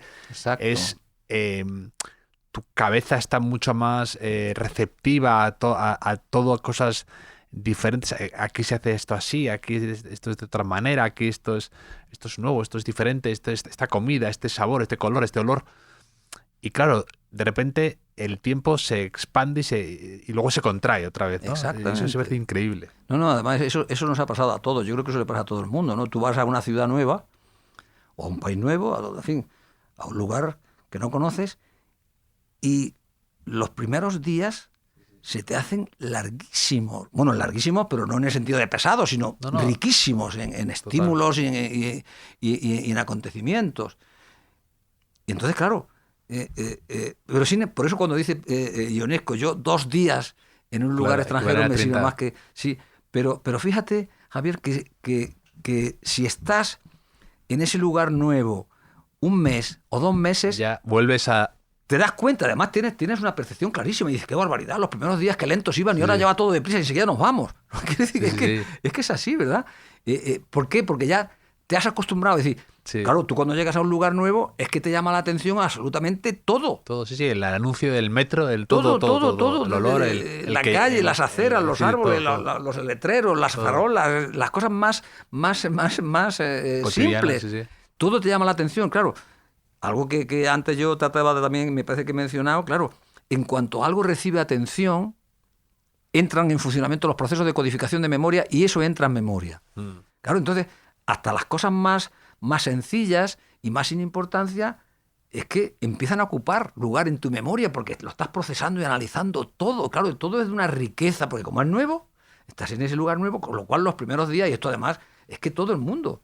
Desde que éramos pequeños, ahí no importa la edad que tengamos, ¿no? Sí. Hablas, por ejemplo, con un familiar tuyo, estamos aquí, sí, los primeros días que bien, oye, pero al final se me han pasado rapidísimo los últimos, y a todo el mundo nos pasa eso, ¿no? Y en tu cabeza, ¿cómo vive presente una semana que estuviste en no sé dónde y está como si hubiera... Luego parece que has estado 1 mes, pero realmente no. Sí, o más, sí, claro. Y entonces, en fin, rematando lo que planteábamos, la hipótesis esta de William James, claro, todo lo que digamos, genera una gran cantidad de recuerdos hace que, digamos, la memoria de esas temporadas sea muy densa, mientras que cuando ya se rutiniza todo, ¿no? Sí. Pues claro, eso ya no ocupa apenas nada porque ya dejas de procesar la mayor parte de los estímulos, ya solamente las cosas fundamentales, con lo cual eso ya pierde otra vez densidad y pasa tan rápido. Hablamos de cuando estás 1 mes, por ejemplo, en un lugar, pero volviendo a lo que es la vida, pues el fenómeno subyacente es el mismo, ¿no? Claro. En fin, ya de mayor... Bueno, salvo que sigas muy activo, que hay infinidad de gente que lo hace y además se recomienda que se haga así, ¿no? Que se involucren en lo que sea, ¿no? En ONGs o en lo que sea, ¿no? Algo que no se pase en la vida ya, pues eso, limitándose a levantarse, desayunar, sentarse en el sofá, mirar la televisión, porque de esa manera un día y otro, al final son todos iguales. Claro. Entonces... Pues si son todos iguales, al final lo que queda de registro es como si fuera un solo día, que es un poco lo que decía tu tía, me parece, ¿no? Sí, exacto. Que 1 año que te haya reducido a 1 día, ¿no? 1 mes queda reducido a nada. Exacto. Es un fenómeno, de todas maneras, esto es discutible, ¿no? Esta es una hipótesis explicativa, ¿no? Quiero decir, tampoco tiene que ser esta la explicación, ¿no? En ciencia, como tú sabes, todo es provisional, ¿no? Pero vamos, a mí personalmente, esta explicación de la mayor o menor densidad para entender o para explicar ese fenómeno, a mí me gusta esa explicación. Me parece potente esa explicación, ¿no? Otra pregunta de estas que te quería hacer, que antes las mencionaba al principio, que se supongo que te lo hacen muchas veces o siempre. ¿Por qué no guardamos recuerdos de de cuando somos muy pequeños, bebés y todo esto? ¿Por qué yo veo a mis sobrinos muy pequeños y pienso, esto no lo van a recordar nunca? Me parece increíble porque son niños muy despiertos con 2 años o con 2 años y medio y digo, esto realmente no lo van a recordar porque yo no guardo ni emociono casi ningún recuerdo hasta los 4 años o por ahí, no recuerdo casi nada, ¿no? Entonces, ¿por qué sucede eso? ¿Por qué no somos capaces de recordar nada de esos años? Sí, bueno... Ese fenómeno se llama amnesia infantil, que no es ninguna patología. Siempre quiero decirlo, ¿no? Porque la palabra amnesia puede imponer, ¿no? El fenómeno de la amnesia infantil, que consiste fundamentalmente en eso que tú has dicho, es decir, que los adultos no tenemos recuerdo de los primeros años de la vida. La cuestión debatible en ciencia ha sido y sigue siendo casi todavía, ¿no? Es de cuántos años, ¿no? Ocupa esa amnesia infantil, ¿no? Tradicionalmente se estableció más o menos alrededor de los 3 primeros años, los 3 años primeros, ¿no? Es decir, prácticamente casi nadie tiene recuerdos por debajo de los 3 años, ¿no? Entonces, bueno, sobre esto hay muchísimas investigaciones. Esto se lleva muchos años y décadas estudiando, ¿no? ¿Por qué no recordamos?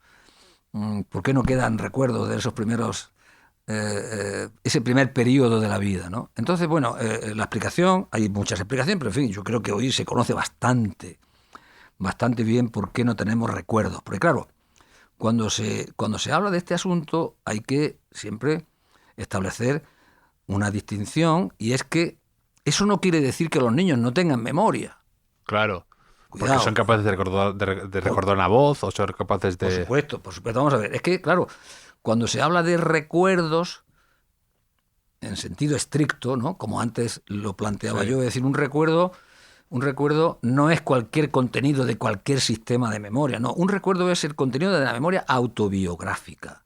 Y es siempre una historia personal. Es decir, una historia que está personalizada. Y voy a explicar esto. Vamos a ver. Los niños tienen memoria desde que nacen. Claro. Incluso desde antes, ¿no? Hay estudios hechos en el vientre de la madre y los niños ya van guardando información, por ejemplo, sobre la voz de la madre, el tono de la madre, de modo que cuando nacen pues reconocen la voz de la madre y muchísimas más cosas. El olor de la madre, el reconocimiento, como decíamos antes, también es memoria. No es recuerdo. El reconocimiento es una cosa, el recuerdo es otra. Entonces, los niños, por supuesto, insisto en esto, porque lo digo porque cuando yo presento, en fin, permíteme que haga alusión, el capítulo 7, que tú mencionaste antes el título, que se llama Paraísos Perdidos, sí, es sobre la infancia y la memoria de la infancia, que yo lo llamé Paraísos Perdidos, creo que con toda razón, porque para mí, desde luego, la infancia es el gran paraíso perdido, ¿no? Entonces yo ahí expongo, cuando llego al asunto este de la amnesia infantil, expongo muchas teorías, las más relevantes que se han ido presentando en los últimos 40, 50 o 60 años, ¿no? Y quiero hacer la observación siguiente, que incluso en el propio seno de la psicología, hubo una época que algunos psicólogos, yo no sé por qué, lo que planteaban era que, bueno, lo de la amnesia infantil se debía a que los niños no tienen memoria. Claro, esto es un disparate, ¿verdad? Sí. Esto ya se ha corregido hace muchos años, ¿no? Pero quiero también dejarlo, en fin, quiero hacer mención para que se sepa que también se cometen errores dentro de las ciencias, ¿no? De modo que en los últimos años esto cada vez se ha ido perfilando más, porque, como decía antes, se sigue investigando muchísimo. Y, claro, se ha llegado, digamos, la explicación rápidamente de por qué no tenemos recuerdo de los primeros años de la vida, que más o menos iría entre los 2,5 y los 3 primeros años, más o menos. Vamos a ver. Como he dicho antes, un recuerdo no es cualquier contenido de memoria, sino que es una experiencia personalizada. Claro. ¿Y eso qué quiere decir? Eso quiere decir que para tú poder personalizar algo, tú tienes que tener ya previamente una estructura, que es el yo, que personalice. Es decir, tú tienes que tener ya una identidad personal previa, tienes que tener una conciencia de identidad. La conciencia de identidad en los niños, en los bebés, suele aparecer los primeros, digamos, las primeras expresiones de esa identidad suelen aparecer alrededor de los 18 meses. Entre los 18 y los 20 meses suele aparecer, digamos, ya esa primera conciencia. Aparece lo que se llama, en psicología se llama el yo cognitivo. Es un yo todavía muy débil, pero bueno, ya ahí el niño ya siente que él es algo distinto del resto, sí, que se de los reconoce en un humanos espejo. Exactamente, está el test del espejo, que hacia los 18 meses pues ya se identifican, ya saben que el que está reflejado en el espejo es él o ella, ¿no? El niño o la niña, ¿no? Bien, entonces, como digo, tiene que haber un yo inicialmente. Entonces, eso se desarrolla más o menos hacia los 18 meses, como digo. Bien, los niños, por supuesto, durante esas épocas están teniendo experiencias de las que va quedando algo, no se sabe qué, pero nunca van a ser recuerdos. Nunca van a ser recuerdos. Ahora especificaré más esto. De modo que el niño, por ejemplo, de 2 años, por ejemplo, recuerda o sabe que está, por ejemplo, en casa de los abuelos por la mañana. Sí. O que ha estado en el parque. Pero lo que no se atribuye todavía, no tiene conciencia todavía como para decir, el que estuvo en casa de mis abuelos fui yo. Sí. Esa personalización, que esto puede parecer a la gente, le puede sonar como muy etéreo y muy inasible, esto son cosas de los psicólogos. No, esto está muy estudiado. Es decir, esa personalización Claro, todavía no es posible porque no hay todavía esas estructuras, esos requisitos para tú personalizar, ¿vale? De modo que, primer requisito necesario para ir personalizando y por tanto para ir formando recuerdos, que haya un yo cognitivo, es decir, una identidad personal o que esté ya emergiendo la identidad personal. Luego hay un segundo requisito fundamental que es el lenguaje.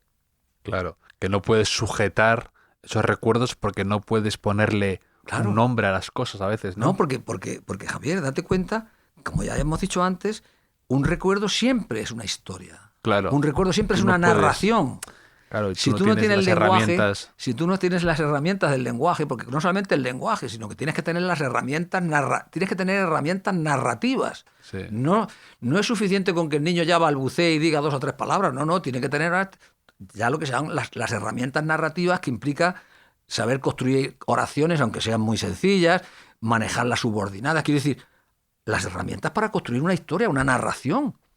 Entonces, segundo requisito, como decía, lenguaje. Una vez que el niño o la niña ya dispone de yo cognitivo, entonces se produce, como llaman algunos autores, y a mí me parece una expresión preciosa, y yo la utilizo ahí, se tiene que producir el encuentro entre la memoria, que la tiene el niño desde que nace, sí, el encuentro entre el yo cognitivo y la memoria.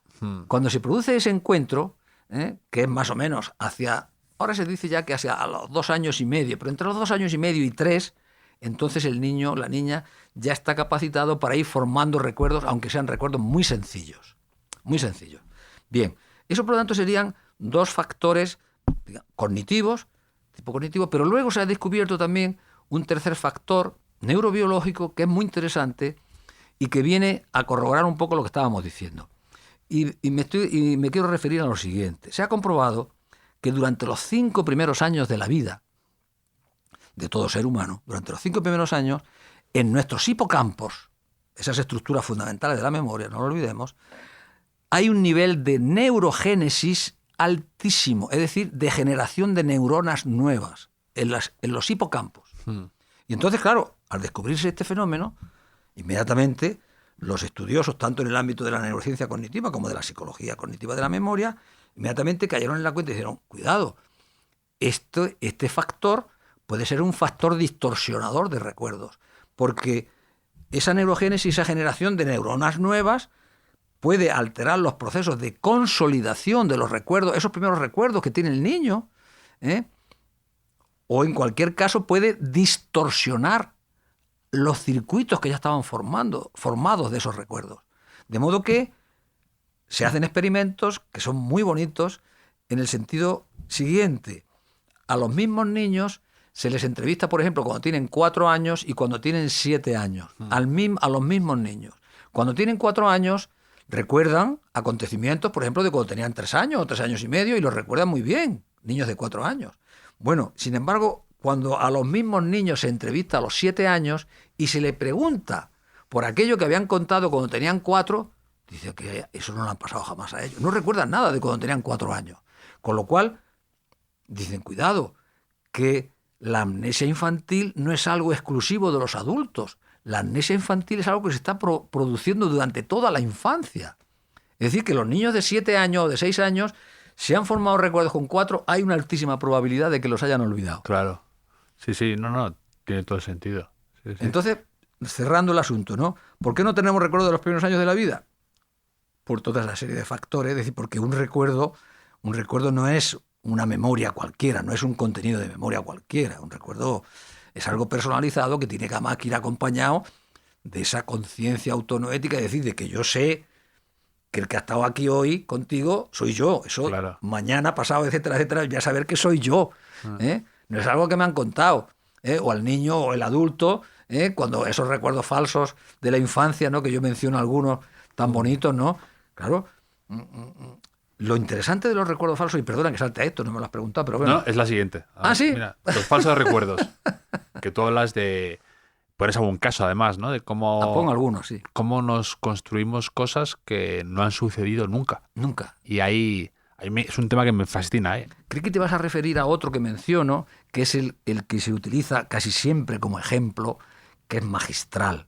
Porque además es nada menos que de Jean Piaget, que es el padre de la psicología del desarrollo. un psicólogo suizo, ya falleció, pero en fin, Jean Piaget es la gran personalidad en el ámbito de la psicología evolutiva o de la developmental psychology, la psicología del desarrollo, ¿no? Este hombre, permíteme que cuente la historia porque Sí. verdaderamente es magnífica, ¿no? Bueno, este hombre cuenta que tiene un recuerdo de cuando él tiene 2 años, que lo lleva su niñera, lo lleva en el cochecito de bebé, lo lleva por los Campos Elíseos. Y entonces un individuo intenta raptarlo. Y dice que bueno, que gracias al cinturón del cochecito el individuo no pudo raptarlo, además de que la niñera luchó valerosamente y recibió incluso unos arañazos en la frente, que él ve todavía los arañazos en la frente, que se agolpó una gran cantidad de gente, estaban cerca del Gran Palais, allí en los Campos Elíseos, que acudió un policía con capa corta y un bastón blanco. Es decir, fíjate la cantidad de detalles. Bueno, este hombre, cuando evoca ese recuerdo, pero claro, no olvidemos, aunque no lo hayamos dicho a lo largo del día, de la entrevista, perdón, que cada vez que recordamos algo, caigamos en la cuenta todos de que vemos lo que estamos recordando. Claro, lo estamos viendo, es decir, las imágenes visuales son, digamos, la condición sine qua non para que haya recuerdo. Pero bueno, volvamos a Piaget. Bueno, entonces él tiene ese recuerdo. Pero ahora resulta que cuando él tiene 15 años, la vieja niñera, que ya no estaba en casa de los Piaget, escribe una carta a los padres porque quería entrar en el ejército de salvación. Esto era el primer tercio del siglo pasado, ¿no? Quiere entrar en el ejército de salvación y entonces quiere confesar sus pecados, sus culpas, un poco con el fin de expiarlas y arrepentirse, y además devolverles un reloj que le habían regalado por su, digamos, valerosa actitud defendiendo al niño. Pero en la carta lo que viene a decirle es que todo aquello se lo había inventado ella. Nada de aquello había ocurrido. Y claro, ahora tú imagínate, tienes ahí a este Jean Piaget, que es un niño de 15 años, que dice, pero bueno, vamos a ver, ¿esto cómo es posible, no? Bueno, lo interesante de los recuerdos falsos, desde el punto de vista científico, ¿no? Igual en fin, esto no tiene por qué ser interesante desde el punto de vista de la vida, ¿no? Pero desde el punto de vista de la psicología muy interesante es que, aunque a ti te digan, y es el caso de Piaget, ¿no? Aunque le desmientan que aquello no había ocurrido jamás, que aquello había sido todo un invento de esta señora, de la niñera, él, toda su vida, y esto lo cuenta en un libro que escribió ya siendo adulto, bastante adulto, ya siendo un psicólogo muy conocido del desarrollo, escribió en uno de sus libros, cuenta, refiriéndose a los recuerdos falsos, cuenta esa anécdota, ¿no? Es decir, esto siempre que él evocaba ese recuerdo, aparecía con total fidelidad, tal y como lo había creado inicialmente. Pero además, lo que te iba a contar, o lo que te iba a decir, es que lo sorprendente de los recuerdos falsos, esto es lo más sorprendente de todo, es lo que voy a decir a continuación, es que se acompañan de conciencia autonoética, es decir, de que tú tienes la conciencia absoluta y segura de que tú fuiste el que vivió aquello. Porque, aunque te lo desmientan, no hay manera ya de romper esa historia, ni sobre todo esa atribución a ti mismo, ¿no? Esa atribución a ti mismo. Entonces, claro, ¿para qué nos sirven los recuerdos falsos? Sobre todo cuando se dan en esas edades. Bueno, esto lo podemos enlazar precisamente con la cantidad de recuerdos que probablemente tenemos todos los adultos de nuestra infancia, que es altamente probable que muchos de ellos sean recuerdos falsos. Y son creaciones de historias que hemos oído contar una y otra vez a nuestros padres, a nuestros familiares. Claro. Sí, mira, cuando tú eras pequeñito fuimos una vez a la playa y te caíste y te rompiste no sé qué. Y son historias que cuentan, que son reales, tú no las recuerdas, pero claro, las cuentan y las cuentan y las cuentan, que claro, tú de oírlas vas construyendo una historia y te la vas atribuyendo. Sí. Esto respecto a los recuerdos de la infancia, porque antes hablábamos de los recuerdos de la infancia y también de la falta de recuerdos, pero muchos de los recuerdos de la infancia son falsos recuerdos. Claro. Son falsos recuerdos. Tú lo explicas perfecto, dices, si bien el pasado es inamovible, las personas alteran con frecuencia los recuerdos de su pasado a fin de conectarlos y encajarlos en su presente. Claro. Un proceso guiado por los objetivos y las motivaciones del yo actual. Claro. Esa es la clave. Esa es la clave. Por eso te decía que generalmente el recuerdo falso no se crea a la primera, ¿no? Sino que, bueno, probablemente de una huella. No es el caso de Piaget, que es una historia que oye contar de la niñera y claro, él se la cree, ¿no? Pero en general los adultos, ¿no? como yo decía antes, un recuerdo, cuanto más lo repites, más lo vas cambiando. Claro. Hasta que puede llegar un momento, no siempre, ¿no? Pero puede llegar un momento en que se distorsiona de tal manera que ya aquello no se parece nada. Bueno, eso pasa con las historias que te cuentas entre amigos, ¿no? Que una anécdota Sí. que empiezas a manosearla, a contarla, a editarla, a ponerle épica, le pones banda sonora, le pones no sé qué, y al final acaba esto siendo una superproducción de Sí. Christopher Nolan en vez de una cosa que te pasó en el colegio, ¿no? Sí. Aquí, mira, la pregunta ya de mi madre, que me ha obligado a hacerte. A ver. ¿Qué se puede hacer para mejorar la memoria? ¿O Ajá. existe algún método, técnica, producto, medicamento, algo para Ya. mejorar la memoria? Bueno, Porque, voy a empezar por lo último. Yo creo que medicamentos, hoy por hoy, mejor olvidarse. sí, A pesar de que hay productos farmacéuticos que mucha publicidad para la memoria. Claro, tu madre, imagino, claro, que tenía una cierta edad, ¿no? Sí. Y entonces, claro, tu madre y yo también, que tengo ya bastante edad, te das cuenta, y además últimamente he estado en bastantes conferencias sobre envejecimiento y memoria. Este es el problema, ¿no? Cómo afecta el envejecimiento de nuestro cerebro, el envejecimiento de nuestro cuerpo, cómo afecta a la memoria, ¿no? Entonces, ¿qué se puede hacer? Que es la pregunta de tu madre, ¿no? Vamos a ver, la memoria operativa es un sistema altísimamente dependiente de la atención. Y la atención, algo que debe tener en cuenta la gente, ¿no? Y sobre todo la gente ya de una cierta edad, es que la atención se deteriora antes que la memoria. Pero claro, la relación de trabajo, digamos, entre la atención y la memoria es tan estrecho que la mayor parte de las veces, por no decir siempre, los fallos de atención se los atribuimos siempre a la memoria. ya. Por ejemplo, todos los despistes, que son fallos de atención. Por ejemplo, tú vas a la cocina porque estás sentado y te das cuenta de, Dios, si no he cogido una cucharilla. Sí. Y vas a la cocina y habitualmente vas, coges la cucharilla y te vuelves a sentar donde estaba. Pero te puede ocurrir que llegas a la cocina ¿Para qué vine? y dices, ¿a qué he venido yo aquí a la cocina? Sí. Bueno, eso es un fallo de memoria operativa, pero fundamentalmente es un despiste, es un fallo de la atención. ¿Que ha ocurrido por qué? Porque mientras ibas de donde estabas a la cocina, un estímulo externo o un estímulo interno, por ejemplo, un estímulo interno, llegas a la cocina y resulta que está la ventana abierta. Y dices, vaya hombre, ¿qué hace la ventana abierta con lo que está lloviendo, el frío que hace? Bajas la persiana, cierras la puerta de la ventana, corres las cortinas y vas y te sientas otra vez y dices, Dios, si había ido a la cocina. ¿Ves? Sí, claro, Ha entrado ahí un estímulo distractor externo, pero puede también ser un estímulo interno, que mientras va por la cucharilla dice, adiós, si no he llamado a mi hermana que lo tenía que haber llamado, que quedé en llamar, etcétera, cualquier acontecimiento de esa naturaleza. Entra, ¿y por qué se altera el plan de acción? El plan de acción se altera porque, bueno, los humanos somos seres propositivos, es decir, que siempre que actuamos con el fin de lograr un objetivo, ¿no? Un fin, seres propositivos. Y siempre, primero, trazamos un plan, por muy sencillo que sea, y a continuación ejecutamos el plan, que además nuestras funciones ejecutivas están controlando cómo se está realizando el plan. Esto lo sabes tú, lo sabemos todo el mundo, ¿verdad? Bien, pues resulta que ese plan y la realización del plan lo tienes que tener en lo que es la conciencia psicológica. Es decir, tú tienes que ser consciente. Pero la conciencia psicológica tiene otra particularidad, y es que tiene, digamos, una capacidad limitadísima. En nuestra conciencia, aquello de lo que somos conscientes, solamente puede haber una sola cosa cada vez. No puede haber dos cosas distintas al mismo tiempo. Nadie puede pensar en dos cosas al mismo tiempo. Eso no quiere decir que no se puedan hacer 2, 3, 4, 5, N cosas al mismo tiempo.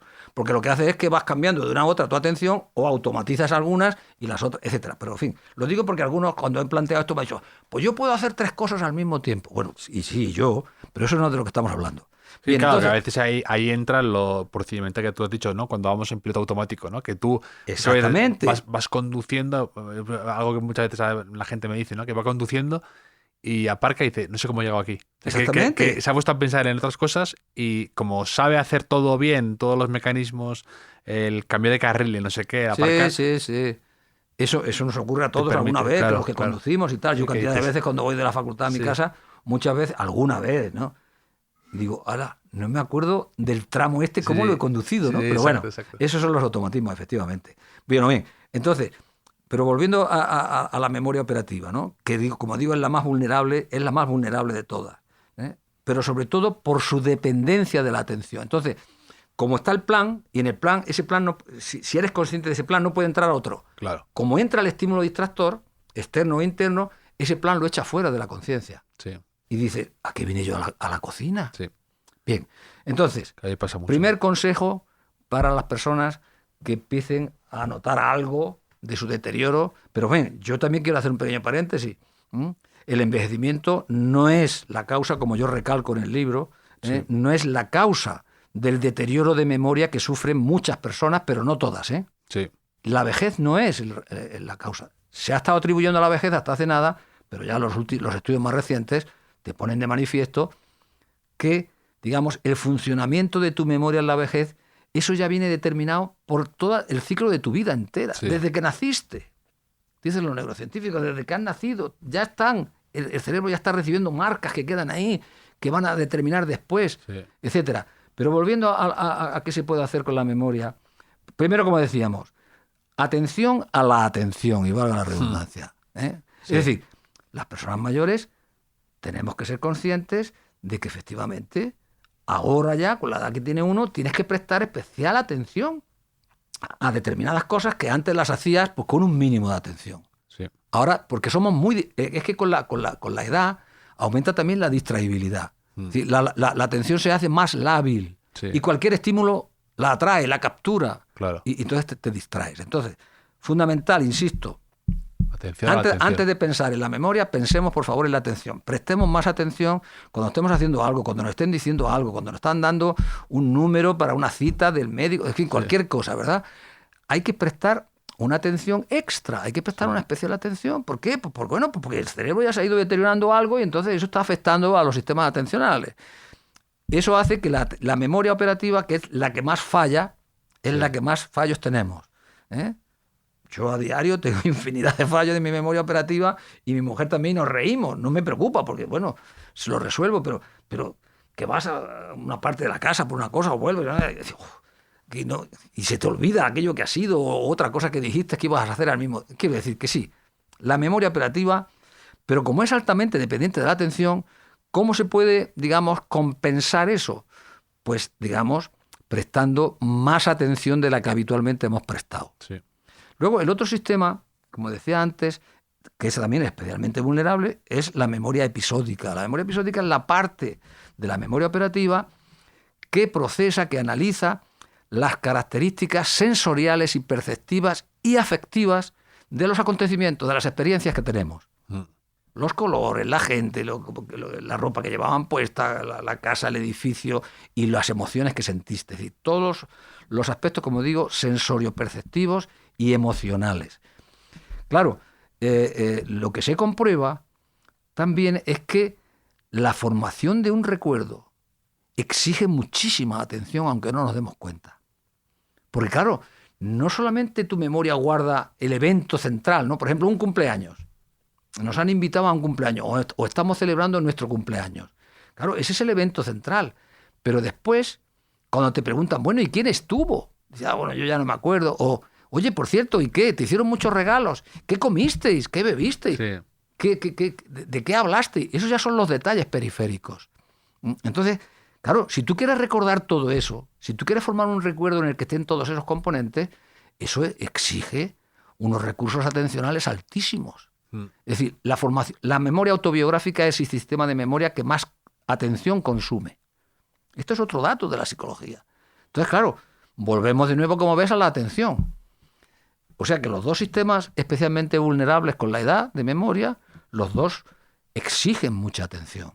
Por lo tanto, ¿qué debemos hacer o qué podemos hacer? Mi primer consejo, y no me gusta dar consejos, Sí. que conste, pero bueno, vamos a Pero mi poner madre los ha pedido, entonces vamos a poner sobre la mesa la atención. Prestemos, y valga la redundancia, especial atención a nuestra atención. Ya.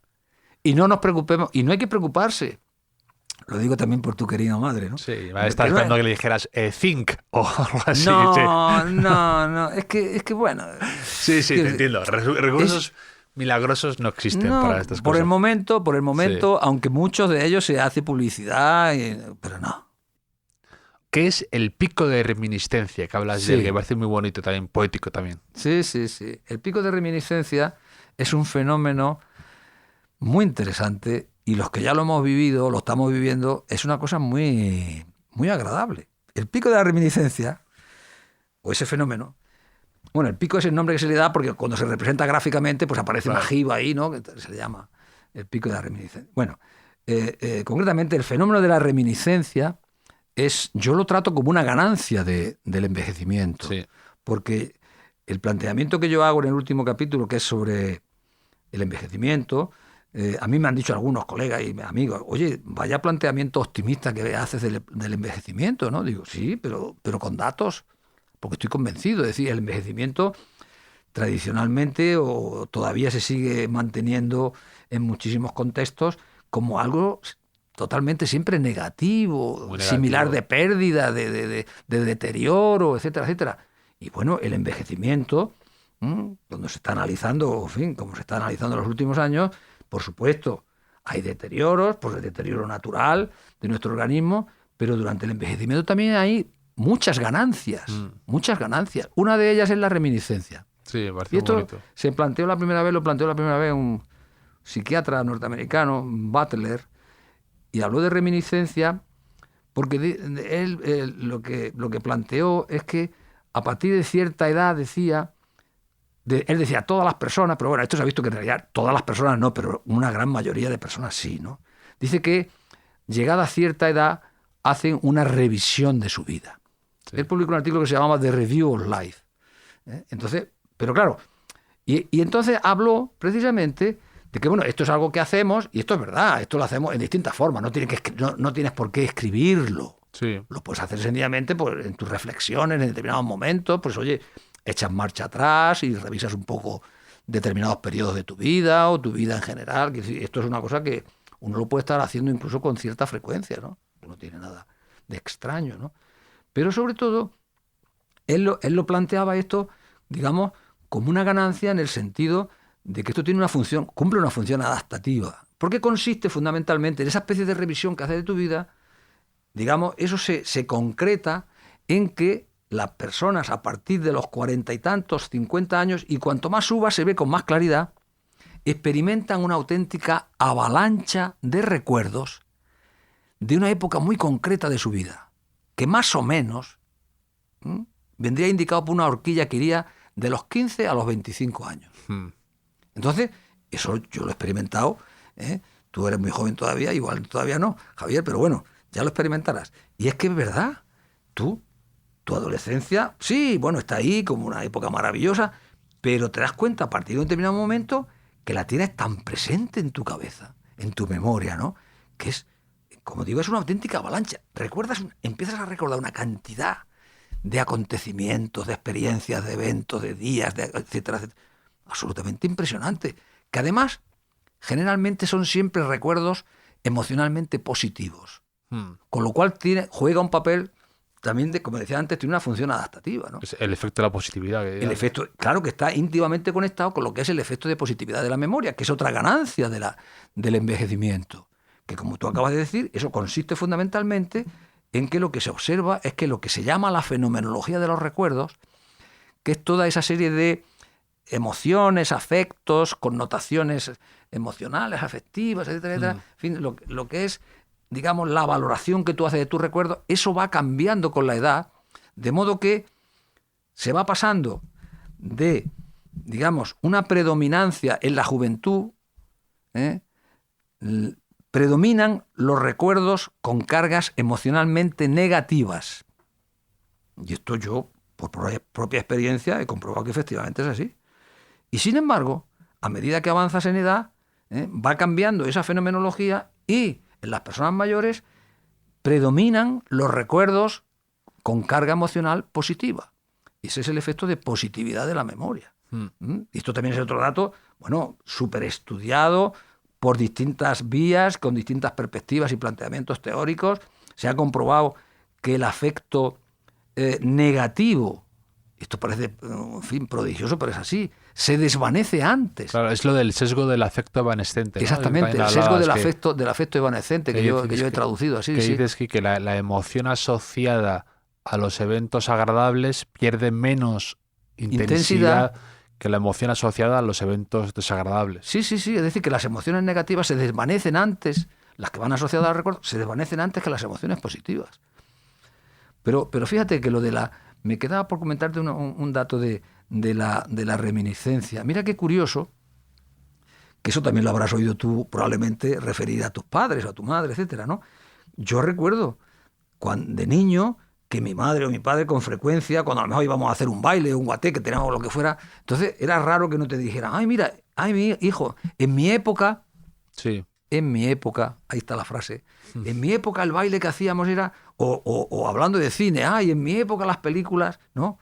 Mi madre, recuerdo perfectamente, ¿no? Cuando estaba en casa, poco antes de morir, murió creo con 94 años, le gustaba también mucho el cine, ¿no? Pero claro, hay que reconocer que las películas actuales o las de los últimos años, digamos, no tienen nada que ver con la linealidad de las películas antiguas, ¿no? Que eran, bueno, empezaba la historia y aquello era, ¿no?, una línea recta, continua, con una historia que empezaba, se desarrollaba y terminaba, ¿no? Claro, las películas de ahora, bueno, antes he mencionado yo Memento, ¿no? Sí. Si alguien la recuerda, realmente el montaje de Memento es para volverte un poco loco, ¿no? Sí. Están continuamente con los flashbacks, adelante, atrás, adelante, bueno, total. Y entonces ella siempre decía, ay, hijo mío, mira, yo las películas de ahora ya no me entero bien, ¿no? Sí. Pero hay que ver las películas en mi época, pero voy con la expresión en mi época. Yo cuando era pequeño, esto lo recuerdo muy bien, yo decía, bueno, eso de mi época, ¿qué querrá decir? Y entonces se referían siempre a ese periodo que posteriormente se ha establecido que iría de los 15 a los 25 años.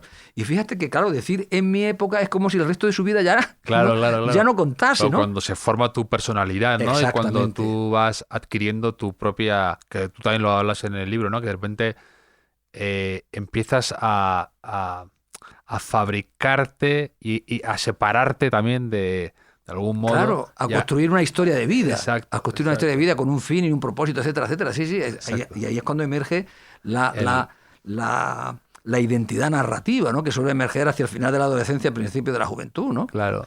Sí, es una época de los 15 a los 25 años, lo que decíamos antes también, ¿no? También es la época de las primeras experiencias, ¿no? Sí. Y entonces, bueno, se habla siempre, la música de mi época. Claro. Bueno, yo en ese sentido, como buen melómano, no lo digo nunca, ¿eh? Pero bueno, otra cosa es que me guste más la música de una época o de otra, ¿no? Pero a mí me parece que la música de hoy también es magnífica y etcétera, ¿no? Claro, pero bueno, hay gente que dice, no, como la música de los 60... Es que eso es. ¿Y qué opinas de la nostalgia, no? Porque es un tema muy bonito y tiene que ver con esto que acabas de decir, ¿no? A veces de cómo nos fabricamos... idealizamos un pasado, tendemos a pensar que lo que a nosotros nos gustaba en una época era lo mejor, o que nos refugiamos, ¿no?, en eso como si afuera estuviera lloviendo mucho y te refugias un momento en un soportal, y hay gente que se queda a vivir en ese soportal, ¿no? Porque está a gusto y lo entiendo, ¿no?, que es agradable. Y tiene que ver luego también con todo esto del sesgo del superviviente, ¿no? Que a veces comparamos lo mejor de lo mejor que ha sobrevivido, ¿no?, de la arquitectura o del cine o de tal, con todo lo que se hace ahora, ¿no? Entonces es una comparación sesgada, ¿no? Porque realmente, claro, estás diciendo, es muy fácil compararme las obras maestras de la literatura o del cine o de la música, que es lo que ha perdurado y lo que ha sobrevivido y lo que es vigente, con toda la amalgama que se está haciendo ahora, y nos olvidamos de lo que no se mantuvo, de lo que no llegó, de lo que se ha quedado por el camino. Sí, es algo muy sesgado, sí. Bueno, sobre la nostalgia, yo en el libro no hablo sobre la nostalgia. Por eso. Entonces no hablo sobre pero mira, te voy a confesar por primera vez, esto no lo he dicho nunca, pero te voy a confesar porque, bueno, aparece una vez la palabra, una sola vez aparece la palabra nostalgia, pero no quise entrar en el desarrollo ni en la exposición de lo que yo opino o se opina sobre la nostalgia, pero fíjate la razón, aparte de que no lo entendí necesario, ¿no? Por supuesto, si hubiera sido por otra razón, si hubiese visto que era necesario, lo habría expuesto, ¿no? Pero como veía que no era necesario, lo reservé porque mi idea era escribir un libro sobre nostalgia. Vale. Pero insisto, la primera razón es porque no lo entendí necesario. Te estás reservado para Sí. en la continuación, ¿no? Bueno, lo cual no quiere decir que lo vaya a escribir o no, pero no lo sé. Pues José María, me lo he pasado fenomenal charlando contigo de tantos temas. He aprendido muchísimo, espero que nuestros oyentes seguro que también. Me has resuelto muchas dudas que Bueno. tenía y he profundizado en este asunto que es insondable al mismo tiempo, como hemos hablado, del pasado también, que dices cosas muy bonitas de... Hay otra frase que dices que me encantó y que es una última idea, ¿no? Que el tiempo es lo más abundante que tenemos y al mismo tiempo lo más escaso, ¿no? Que Sí. es esa paradoja. Como yo digo, el tiempo está lleno de paradojas, está así. Claro. Anida en entonces- la paradoja, digo, sí. Pero me ha hecho reflexionar muchísimo tu libro, que celebramos que esté por la 5ª edición, La memoria y la vida, en debate, que se acerque en una librería por aquí cerca, que seguro que lo encuentran, y que lo encarguen, y que esperamos entonces el siguiente volumen sobre la nostalgia que has prometido aquí ya. Es comprometido casi, esto es vinculante No ya me esto. digas eso, Es no me digas vinculante. eso. No me digas eso, Javier. Los de Bueno, debate que se pongan las pilas para bueno, pedirte los bueno, siguiente. Javier, yo también te agradezco esta invitación. Lo he pasado también muy bien, estoy muy bien, mejor que cuando llegué, incluso, porque claro, venía con un día tan lluvioso y tal, tan Claro. feo, ¿no? Pero aquí me he olvidado completamente de eso y he pasado un rato muy agradable contigo. Creo que has sacado temas muy interesantes, como a mí me gusta siempre decir, las entrevistas dependen siempre de las preguntas. Claro. ¿No? Puede saber mucho o poco, pero si las preguntas son interesantes, la cosa va a ser muy interesante seguro, ¿no? Y me has hecho preguntas, pues eso, muy interesantes. Lo he pasado muy bien, te lo agradezco sinceramente y nada, encantado de haber estado aquí. Un placer.